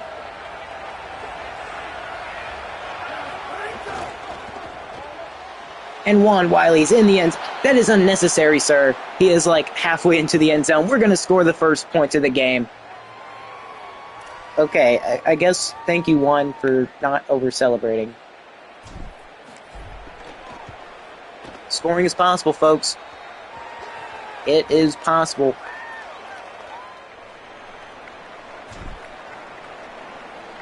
All right, let's see how impossible defense is going to be. Are we going to be able to stop this top 10 offense? Or top 10 team offense? Started throwing 18. Let's take a look and see what their best player is. See if they've had a good run so far. Hands of steel, okay. Looks like their tight end hasn't caught. He didn't catch too many last week, but he has caught 3 passes for a touchdown. All right, boys, let's shut him down.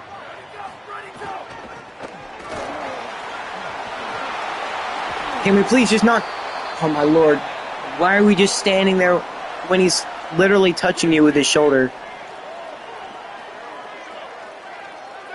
The quarterback has no swag.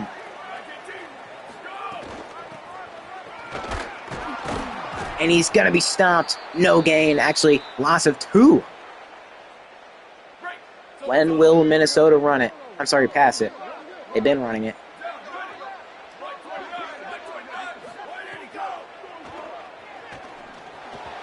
And he misses his running back. It'll be 3rd and 12.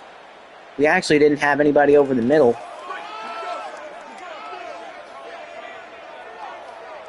Third and 12. Need to watch for a deep pass here.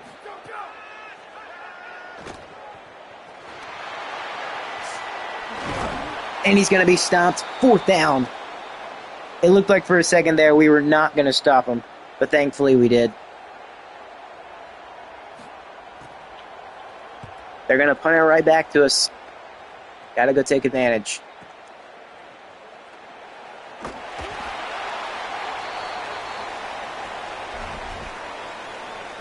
Okay, let's go back to work. They don't have many people outside right there. This could work. Okay, he gains 3 yards. Ain't bad. I mean, I'll take 3 yards over nothing. Or a loss. Speaking of loss, we might have to hurry up and get this one out. They are sending a ton of pressure.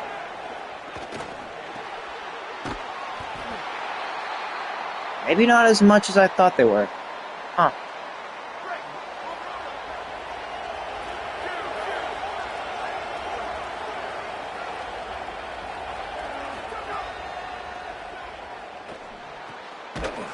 And Wiley's going to get us about 8 yards. I mean, we should punt it. But I am not the guy that typically likes to punt it.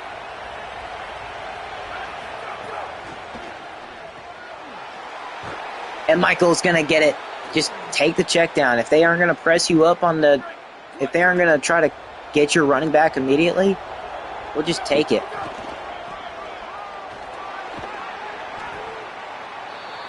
There's an injury, and of course, it's Vines going down again, but we've got the lead and the football going into the second quarter.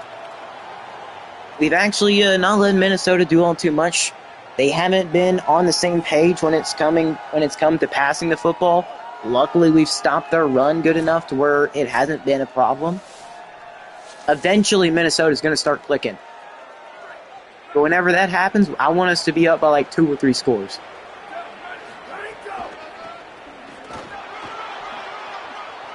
And Kinsey is going to get us a first.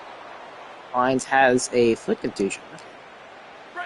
And we already taken Michael Dukes out.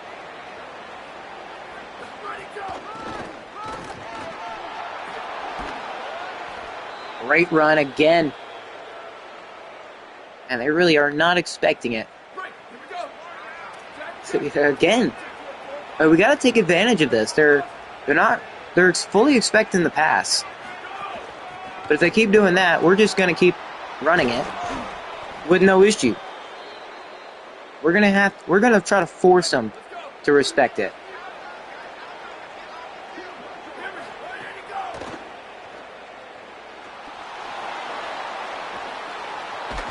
And he's going to get down to the one. Felix using his legs. We kind of needed that, to be honest.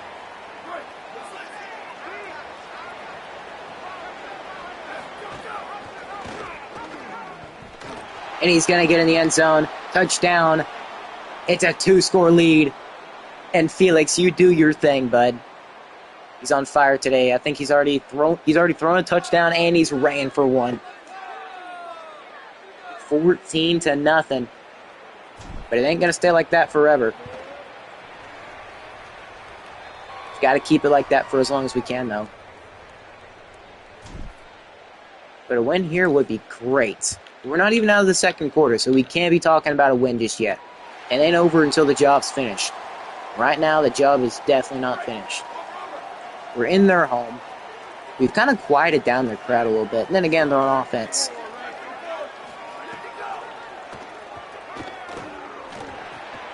I should have followed the drag. Imagine if we would have forced a fumble. Now, we aren't going to be able to rip it out like that.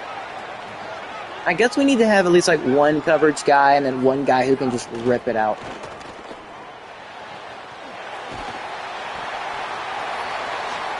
Here we are with the face masks again. I thought we worked on that. Can't be giving up free yards. And of course, it's either KJ Jefferson or Pollard. One of those two are always getting the face mask. We did good last week with only getting one penalty. Do not start doing that now. There you go. Had a way to make up for it, KJ.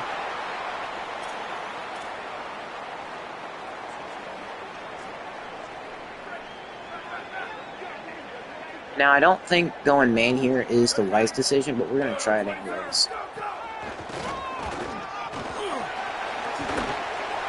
He doesn't get it.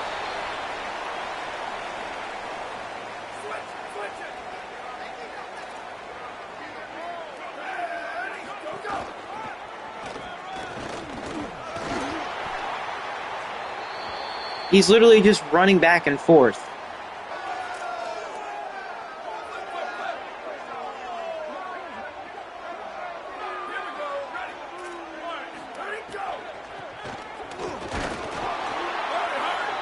Oh wait, they didn't give him the first. I didn't realize that. Oh, it was 4th and inch. Oh crap. Let's press up because we're in the red zone.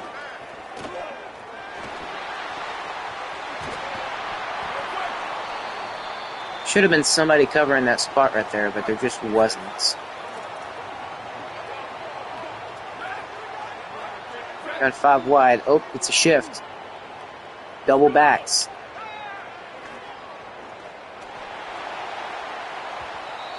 Nowhere to throw, and no, don't tell me. No, of course, it's our freaking, it's Shaquille Crick. Frick. Not a person we want to lose at this point. It's one of our best players on defense. Don't jump, boys. Don't jump.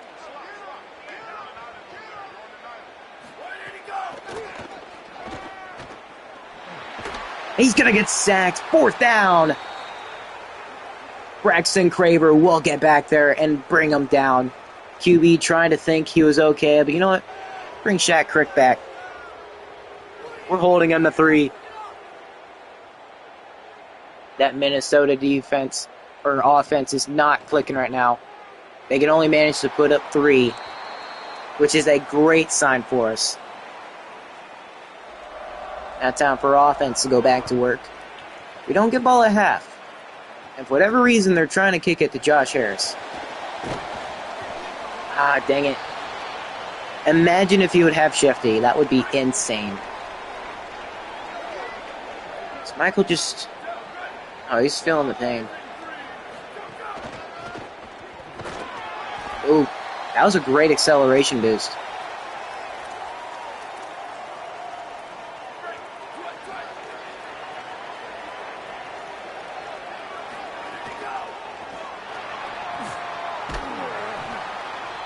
It's a great catch.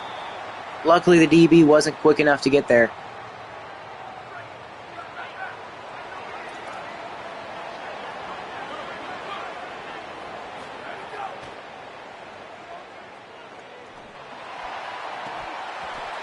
There's a penalty.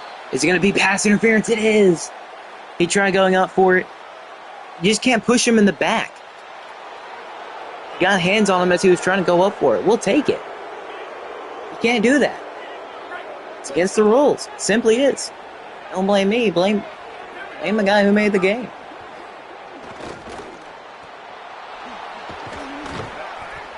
Perfect pass and catch. Felix is on a great trajectory for today. He's having a great one. 2-minute warning. And yep, Felix has been the MVP so far today. Beautiful throw to get it over the defense and into the perfect spot for Josh. That is perfect play.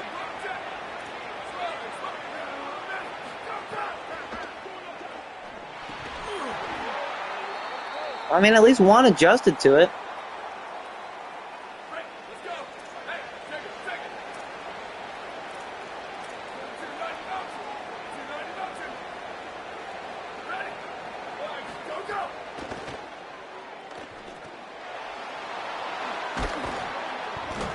We were just trying to go down, but okay, I guess if you want to do all that.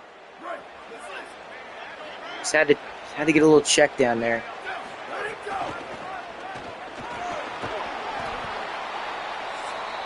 We don't get ball after half. So we need to go into, like I said, we need to go into halftime with as big of a lead as we can get.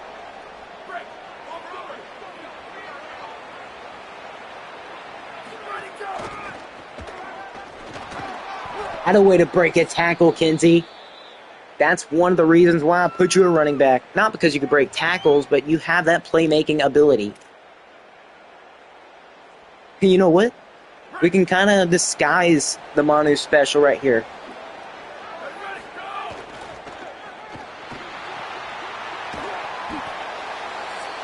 We needed to get it to him quicker. I accidentally pressed X.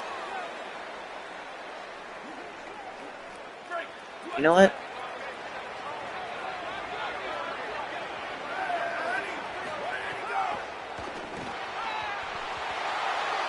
Yeah. We need some kind of, you know what? I'm trying to RPO. Well, let's try to get it like a slant. Do we have a slant?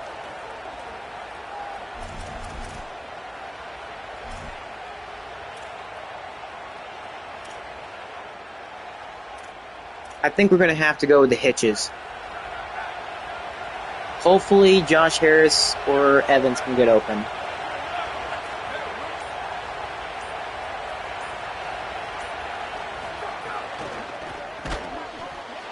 Down to the 1. And I'll take it.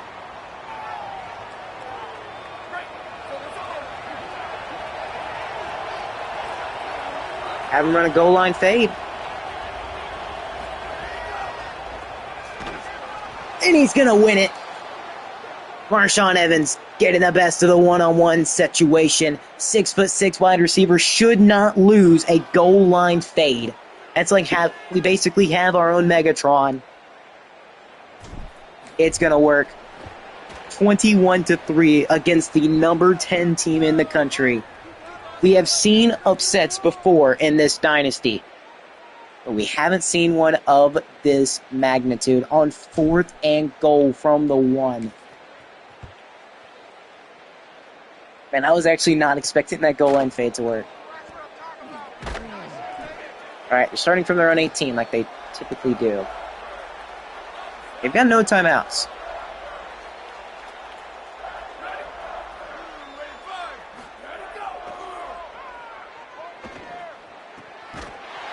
Ah, we were so close with Lester Travis. So freaking close to getting that pick. You always got to watch out for that deep post whenever they run a play action because they love to run. They love to pass it deep.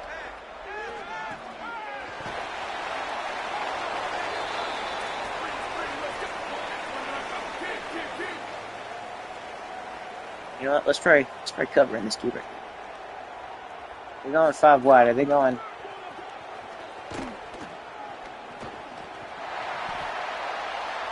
Third and 2. You know what? We'll call timeout.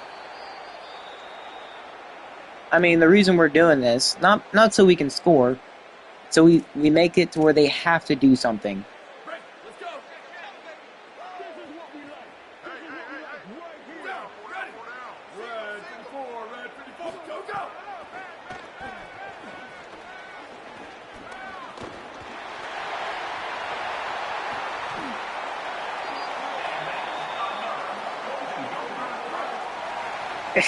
Like that. They wasted so much time. Their best shot would have just been hurrying up, but hey man, we're going into halftime with a 21-3 lead over the number 10 team in the country. That is crazy. But speaking of crazy, the number 17 just got beat by 1-2 Arkansas. 28-13. My Texas A&M Aggies, I hate to see this happen, but it's not us. At least it's not us that's losing like that. We're the ones winning like that right now. Except we haven't allowed a touchdown. But speaking of upsets, Texas beats Notre Dame 21-13. Ohio State's tied with no shot. They're tied with NIU at halftime, 10-10. NIU trying to pull off an upset like they did against Notre Dame. But I mean, we have been on one today. We've been converting 4th downs like we've needed to. We've played efficient football. And so far, our quarterback is perfect on the day. Lon Wiley, he's been very reliable. They have not paid any attention to him. They don't respect him. And he's just been the go-to guy for us so far. But now let's go try to get another stop. We have not allowed a touchdown all game. So let's not start one now. That's absolute bullcrap. They shouldn't be at the 20 right now. Absolute BS. Oh, they're going with a shift. Don't be fooled, boys.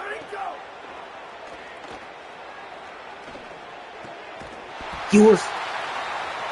KJ, don't turn your back to the football. Box him out like it's basketball and then make the turn. Do not do that crap again. That crap was absolutely idiotic. Make the tackle. KJ, we need you to be good. And right now, you are not playing as such.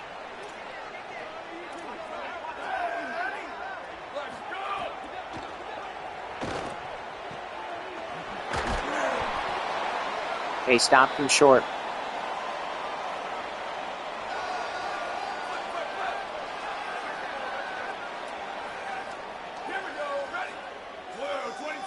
Watch out for a run. And we get them.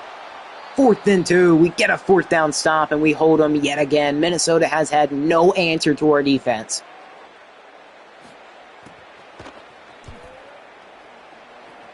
And the punt's going to go out of the end zone. All right, let's get back to work on the offense. Michael Duke's still not in. I think we had Marshawn running a slant right now.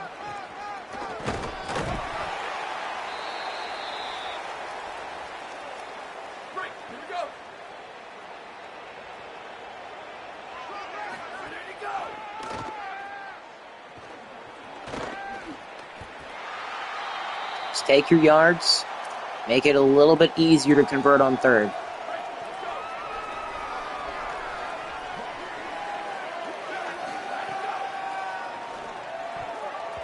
Nearly picked. That was a stupid idea. It's so far out. I mean, I don't think we should go for it. They're leaving. They're leaving in front of him so open.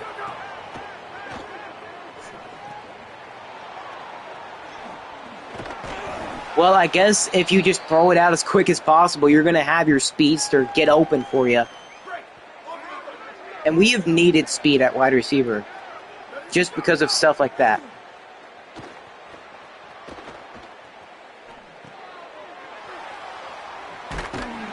And Kinsey is very, very elusive. Nearly just got us a first down in that. Look how many people they have in the box.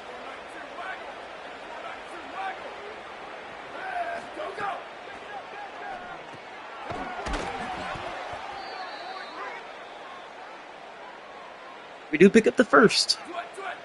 Man, they are filling up the box so much. I don't know what the frick they're expecting.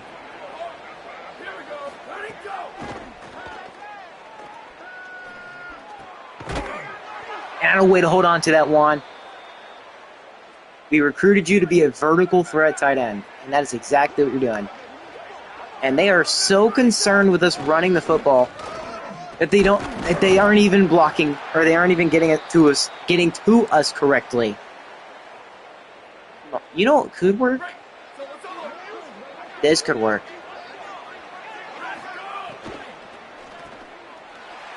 And indeed does not work. Fresk, please.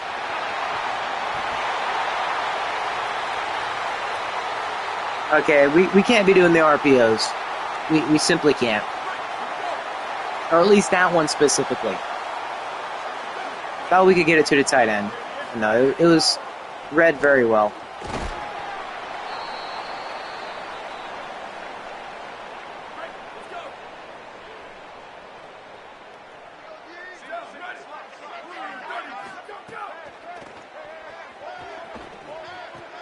A user alert, finally! Let's go!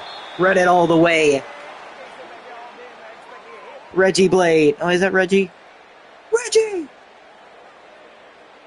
Yep, that is indeed Reggie Blade. We finally get a pick. I can't remember if it's our first one of the season or not. But whether it is or isn't, doesn't bother me. We still got one, so.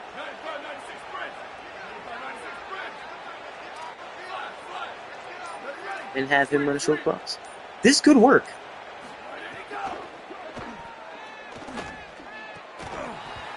Well, no. I guess if we want to sail him too high.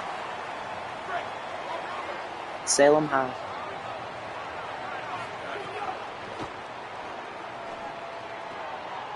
Wow, great throw. And that's, bro, they are not calling face mask. Like, they call it on us, but they don't call it on them.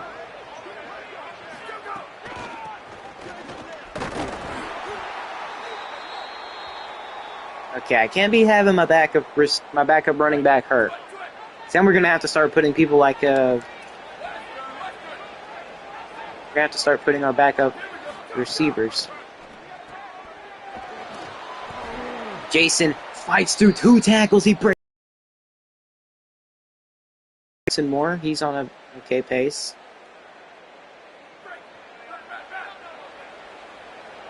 We also can't be concerned with not having Josh Harris. Great. Now we're down to our 3rd string running back. Gonna start passing it more. I mean, imagine. We do. Godly. There we go. Gotta hit that perfectly. We just go through our running back so freaking quickly. Where's the face mask? If that's us, that's a freaking face mask all day. The inconsistent play or penalty callings is so annoying. There we go. Out of way to get it out of there. They were trying to follow our quarterback. They were trying to follow Felix all the way. 4th and inches. RPO. I mean, Manu's special here.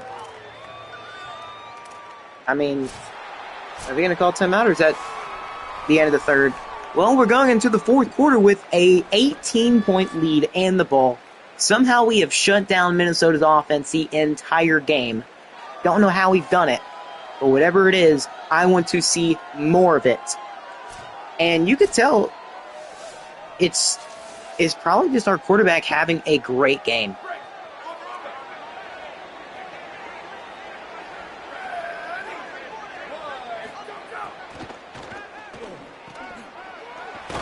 And Marshawn Evans holds on. And we will move those chains.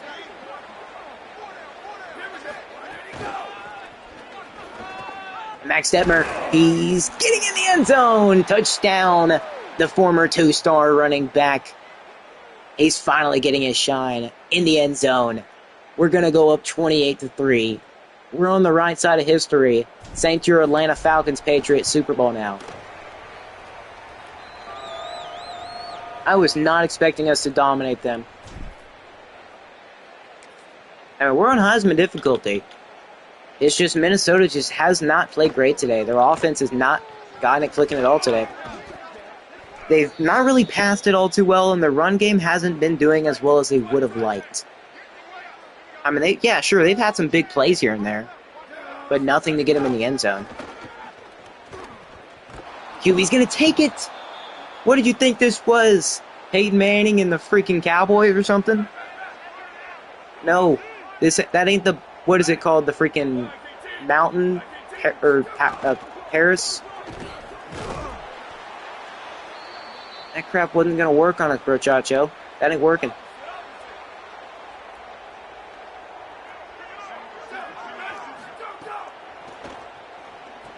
Screen. And it's not going to work. Braxton Craver. He is there to shut it down.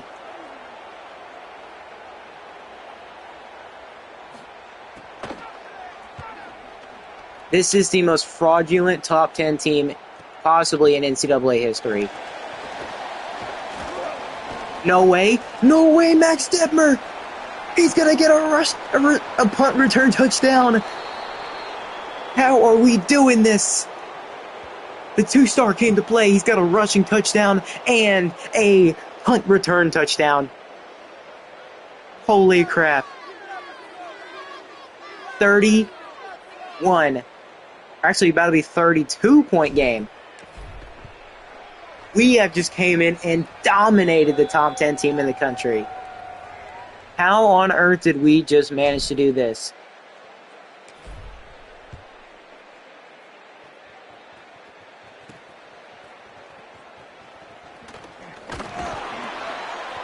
I mean, Minnesota's just not done anything offensively. They can barely even get it past the 50. And also, their play calling hasn't been great. Like that one where the QB faked it and then just started running away with it. And got like a loss of 13. Speaking of loss of 13, they're going to gain probably 15 or 16. But it's too little too late for them. Their shine is definitely simmered.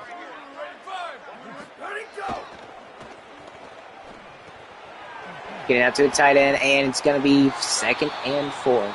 If we manage to get the ball back, we just got to hold on to it and run the clock out. So we can do that. It's just 5 minutes. And we're not even going to have that. Incomplete. He can't hold on.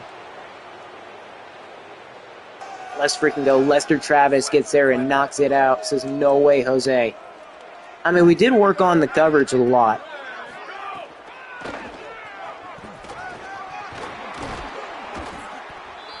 They get first.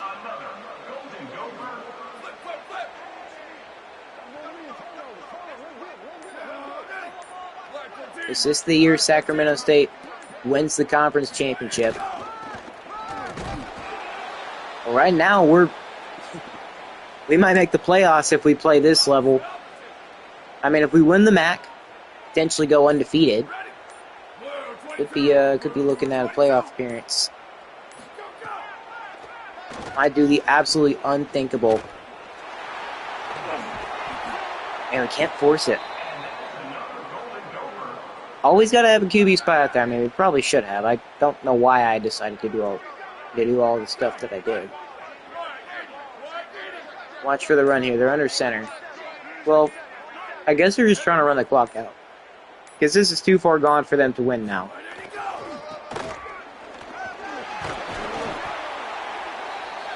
So it seems Minnesota is waving the white flag. Luckily. They understand this is too far gone and that they're not going to try. Our team finally came to play. Now, we almost lost to Toledo. We were down 24-7. But then we came back, and we won that. And now 2 minutes left in the ball game. And luckily, Minnesota understands it is. They just didn't have a good day today. Their offense really couldn't do anything.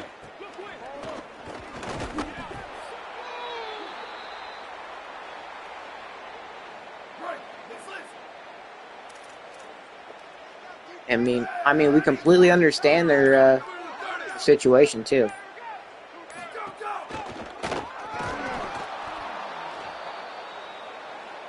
Our main read is always the QB. We don't want their quarterback scrambling. The scrambling is a whole lot better than 27. And there's a lot of scrambling QBs, as you saw with Jalen Moses. He's probably freaking punching air right now.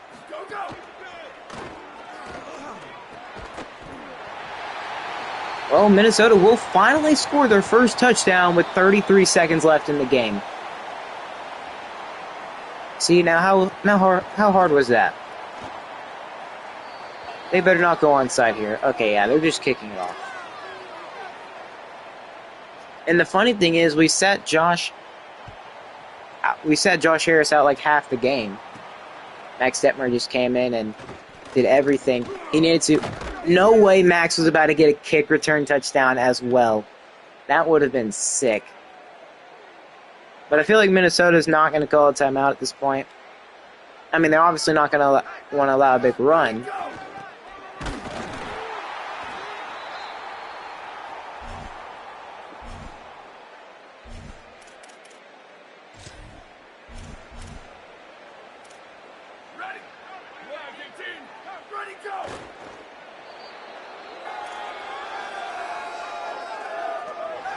And wow, what a massive, massive upset.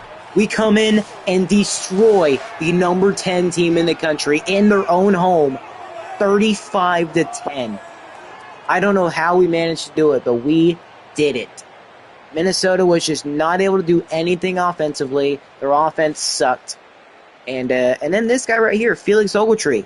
He does throw at least like one pick a game, but he does pull out the win in the end, it seems. Felix has definitely become not a franchise QB, but the college version of a franchise QB. He's become our QB of the future. But I mean, incredible day from the offense, and heck, Max Detmer, 2 touchdowns on the day, one punt return touchdown, and heck, even having to come in and doing a little bit of the run game. Because Michael Dukes and Kinsey were out. But 4th down conversions, yet again, we were 5 for 5. We did not fail it, not once. If you see us get to 4th down, it's more likely than not that we're going to be going for it. We love going for it on 4th downs. But luckily, we actually got an interception on the defense. Both teams picked it off. I got the user alert with with Reggie Blade. And punt return yards, we didn't punt it not a single time. We didn't need to. Minnesota couldn't stop our 4th down offense. And we managed to pull it out at the end, and by pulling it out at the end, I mean like on 4th down conversions. We were 2 for 7 on 3rd down conversions. They were 3 for 8. And they went for it once, and they actually managed to get it. They only had 115 passing yards. They just did not try to pass it. Like, only 13 completions. They only passed it 17 times. They didn't really try to do much in offense. They took a lot of time away, and it didn't do anything. But Felix actually, okay, he's only throwing one pick, which I'm actually happy about. He's actually getting stuff open. And obviously, it helps that we're recruiting better and better and better wide receivers with speed, with ability to actually run routes and win. And now you might be like, oh, you shouldn't have won that game. You shouldn't have won that game. Buddy, they were a 77 overall and we were a 74. It's not as impossible as you think. Now, it is pretty hard to play this game. I can't even lie. And I am on Heisman. I will show you in literally just a second. And if you believe I edit this out, it's literally a live stream. I can't edit crap like that out. But Felix Ogletree had another good game. You could argue he's a game manager the way he plays. He can make some big plays. Don't get me wrong. His stat sheet might not show it, but he definitely goes in and makes some incredible plays. Like he can step up and scramble if he has to, and he can definitely put the ball on the spot if you give him the opportunity. He's improved his accuracy, and he is showing it tremendously. Michael Dukes, he didn't really stay in the game all that long. I guess he's just taken so much damage over the course of the... I don't know. And Brandon Kinsey, he didn't play much either. Both of them got 8 carries and were booted out. And we had Max Demmer even getting 6 carries. And he got a rushing touchdown alongside Felix Ogletree just stepping up and taking it.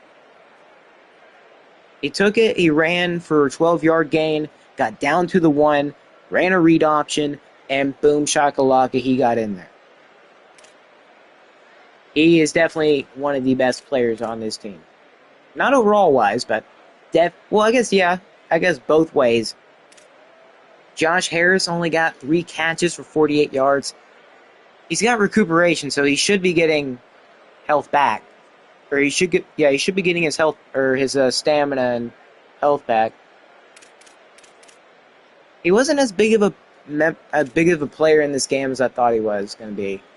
Instead, it was Juan Wiley who decided to be that guy. Also, Marshawn Evans, he got a score. He's basically like, I'd say his comparison for us is Megatron, 235. So he's got some weight on him. He's 6'6". Obviously, with the height, you're gonna have that level of weight. And the thing is, I think he can improve his speed. I don't know about his catching and route running, but I know he can definitely improve his speed a little bit. Or maybe not. I don't know. But Marshawn Evans, very great player. So far, he is proving very much why he's our number 1. We didn't get too many tackles, but the tackling wasn't the main factor today. We were getting in the backfield, not letting them break away for big yards, and their quarterback wasn't able to out-scramble our edge rushers and defensive linemen. So, Braxton Craver destroyed today. He's the only man to get a sack, 4 TFLs.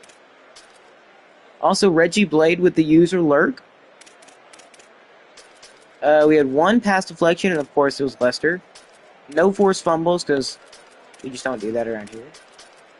And nothing else, but I want to give a quick shout-out to Max Detmer. Both him and Josh Harris have a return this season. Return touchdown. Max, it was on punt return, and Josh Harris was on kick return. Maybe Max Detmer is the punt return guy, and Josh Harris is the kick return guy. Both of them have their advantages. Both of them can do big-time things, and look. But what a freaking game. We upset the number 10 team in the country. I bet nobody was expecting that. Nobody was expecting us to shut them down. And that's honestly our best defensive game of the entire series.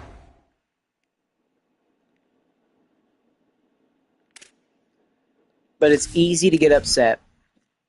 It is so easy to get upset in this game if you play. Or I guess in Sim, it's actually pretty easy. If you're using the wrong playbook, you're getting cooked. Sturgis. Oh, we're ranked! No shot, we're ranked! Ladies and gentlemen, for the first time in school history, at the FBS level, we are ranked in the top 25 after after not just beating but destroying the number 10 team in the country. And apparently we are a top 32 school championship contender wise. Our playoff hopes might actually be realistic, but we've got to keep the wins coming. We're first on Armand Latimer, and nobody's coming close. I don't know about Spencer Tlaib. It doesn't look like that's going to happen.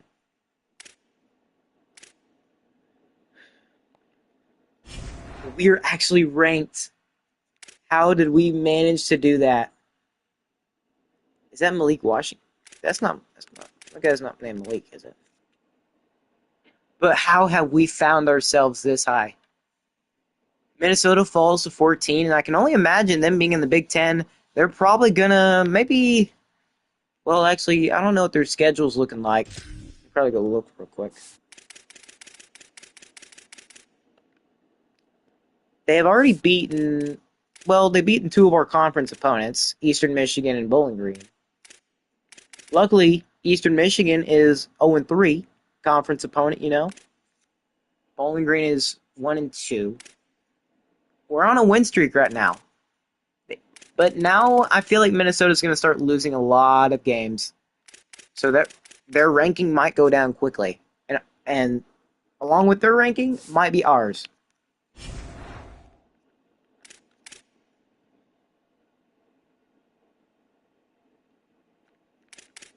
But the thing is, even if we go undefeated, which I don't know if that's possible or not with this team, even if we go undefeated, I don't know how realistic it is. But we do need to bring him on a visit. Person Figueroa. Spencer Tlaib, unfortunately, just might not be happening. I don't think it's going to happen. I mean, it could. But I just need to find points. I need to find points to put elsewhere.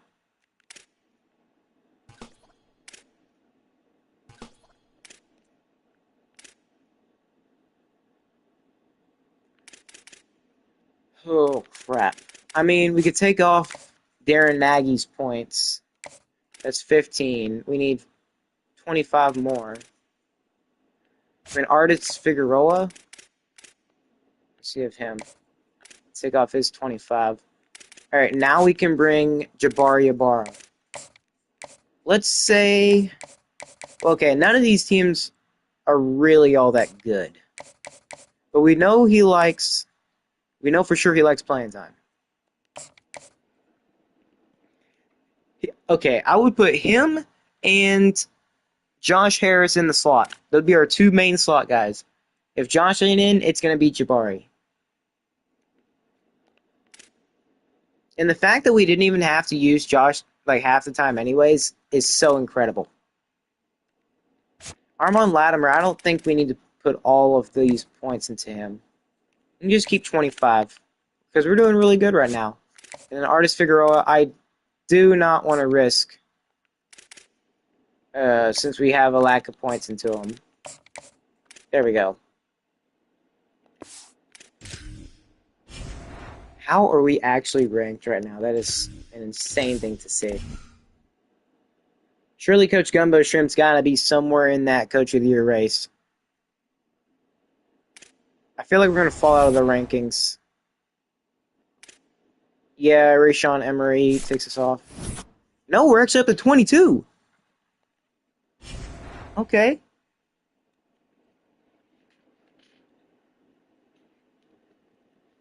Well, I guess that's going to be the end of this stream. And also, just real quick, one of our coach goals was to actually beat Buffalo by 3+ points. And right now, Buffalo is 3-1. Not going to be an easy game. Not at all. Our offenses are both really. We both have really good offenses, and our defense is just a tad bit better. I mean, we played two real good teams. Well, Minnesota being good is questionable. But they've risen from 14 to 13, so they are still going to be in the top 25, at least for now, until they start playing their own conference opponents. But yeah, we've got Buffalo. Let's see. Aren't they like I'm pretty sure it said like they're like a 65. And this would be, no, there are 67 overall. Okay. Their defense is trash, but we have something to prove. They're 3-1. We want to remain atop the conference, which is exactly what we're doing right now. We're 1-0 in conference play. So far, the only teams that have actually played a conference game are us and Toledo. Of course, that was back in week 2. But we're still atop the Heisman. But yeah, we've got next episode. We'll start off by our first game as a top 25 school. Hard to believe that's a statement that I have just said. I was not expecting to do this good. I mean, I didn't think Minnesota would be top 10 whenever we played them. And we didn't just play them, we destroyed them by 25 points. One of the biggest upsets. But yeah, next episode we'll be taking on Buffalo, where we've got to beat them by 3+ points. And then we would be able to get, we'd actually be able to get 200 plus. And also, Coach Gumbo Shrimp's job could be in question if he doesn't beat them. And I guess that makes sense. But we've got red hot momentum right now, coming off of an absolutely massive win against a top 10 school by 25. We went into their house and dominated them. I might try to swag out some of the guys just because right now, why wouldn't they be? But we've also got to continue to win conference games. We've got to win 75% of them. Pretty sure we've got 8 conference games. But we're ranked number 22. Can we keep our streak of being ranked and winning games or can we keep our win streak going and stay ranked the rest of the season? That would be an insane goal. The goal this year wasn't to make the playoffs. It was to win all of our conference games or at least make the conference championship. We came so close to it last year. We're already halfway to being bowl eligible, so right now we're not worried about bowl eligibility. We're worried more about making it to the conference championship. Because here's how I'm going to do it.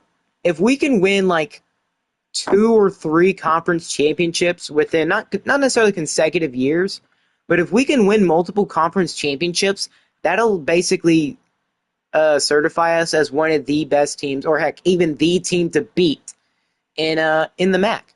But once we win the conference championship those couple times, we're going to move up to a new conference. We've got plenty of time to do it too. But if we go undefeated this year, which that's still a very long shot away, we're not guaranteeing a playoff spot. We're barely even guaranteed to stay ranked. But if we can keep this streak up and beat Buffalo by more than 3, which means we need to win by, well, obviously 3 plus. We can't win by 1. We can't win by 2. We've got to win by a touchdown or, no, okay, we got to win by 3 plus.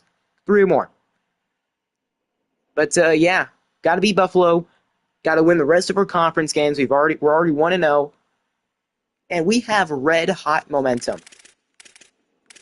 I think we've got what? No injuries? Well, no, Guy Fernandez is hurt. That's a career-ending injury. Guy Fernandez is never coming back. He's out 41 weeks. He is never coming back.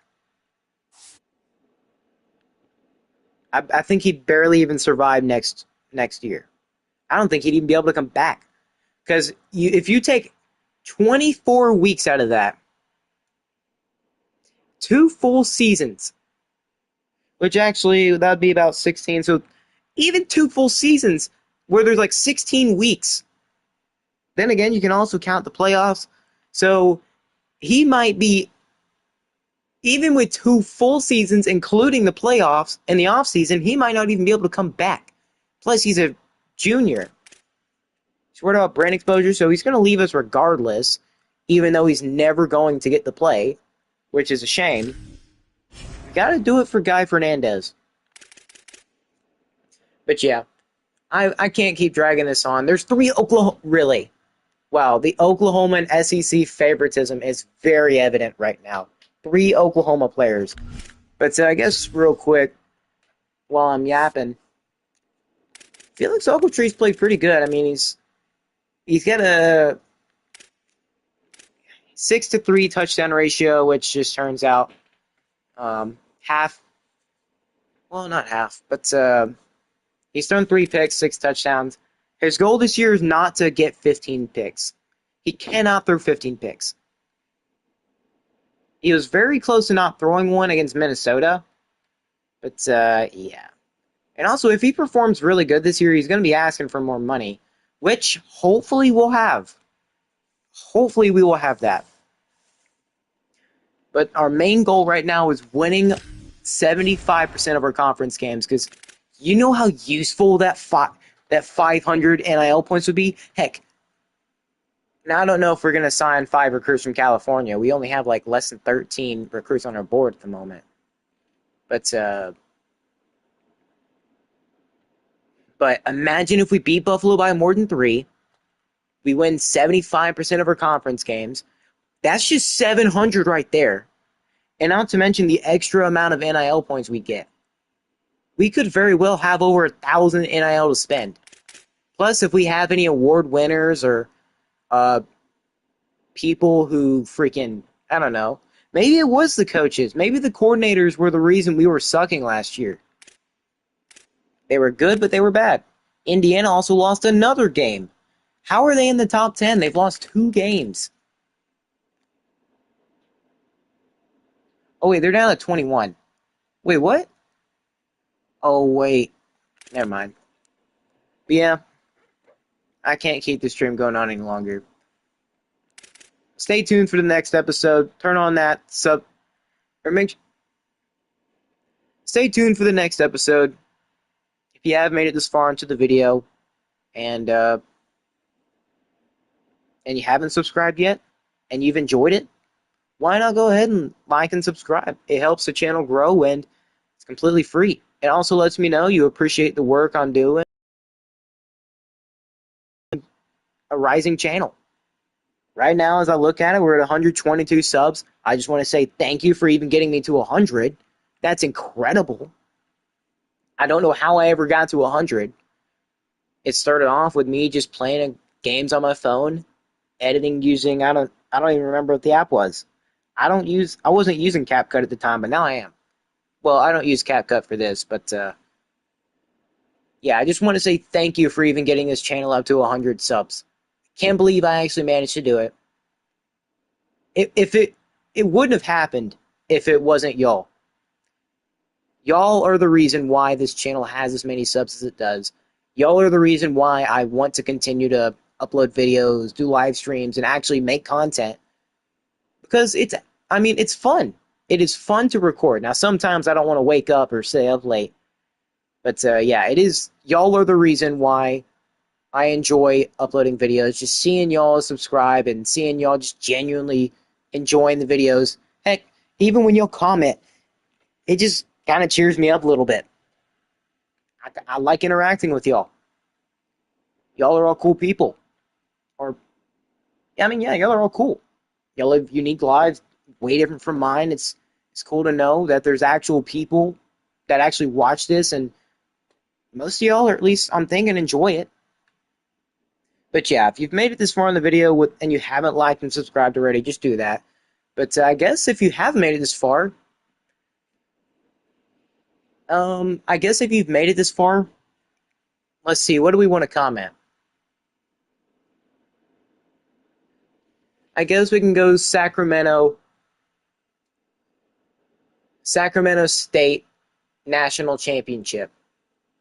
Sure, comment that. Sac State Championship, or Sac State National Championship, year 3. Now that's probably a lot to say, but if you've made it this far, comment that. If you really want to prove you've made it this far. And plus, we can confuse the people in the who come and click on this video. Why is there this in the comments? I mean, has he already made it to the end of the season in year 3? No, not quite. But if we keep playing like this, we will. But I'm not going to keep this going on any longer. Like and subscribe if you've enjoyed.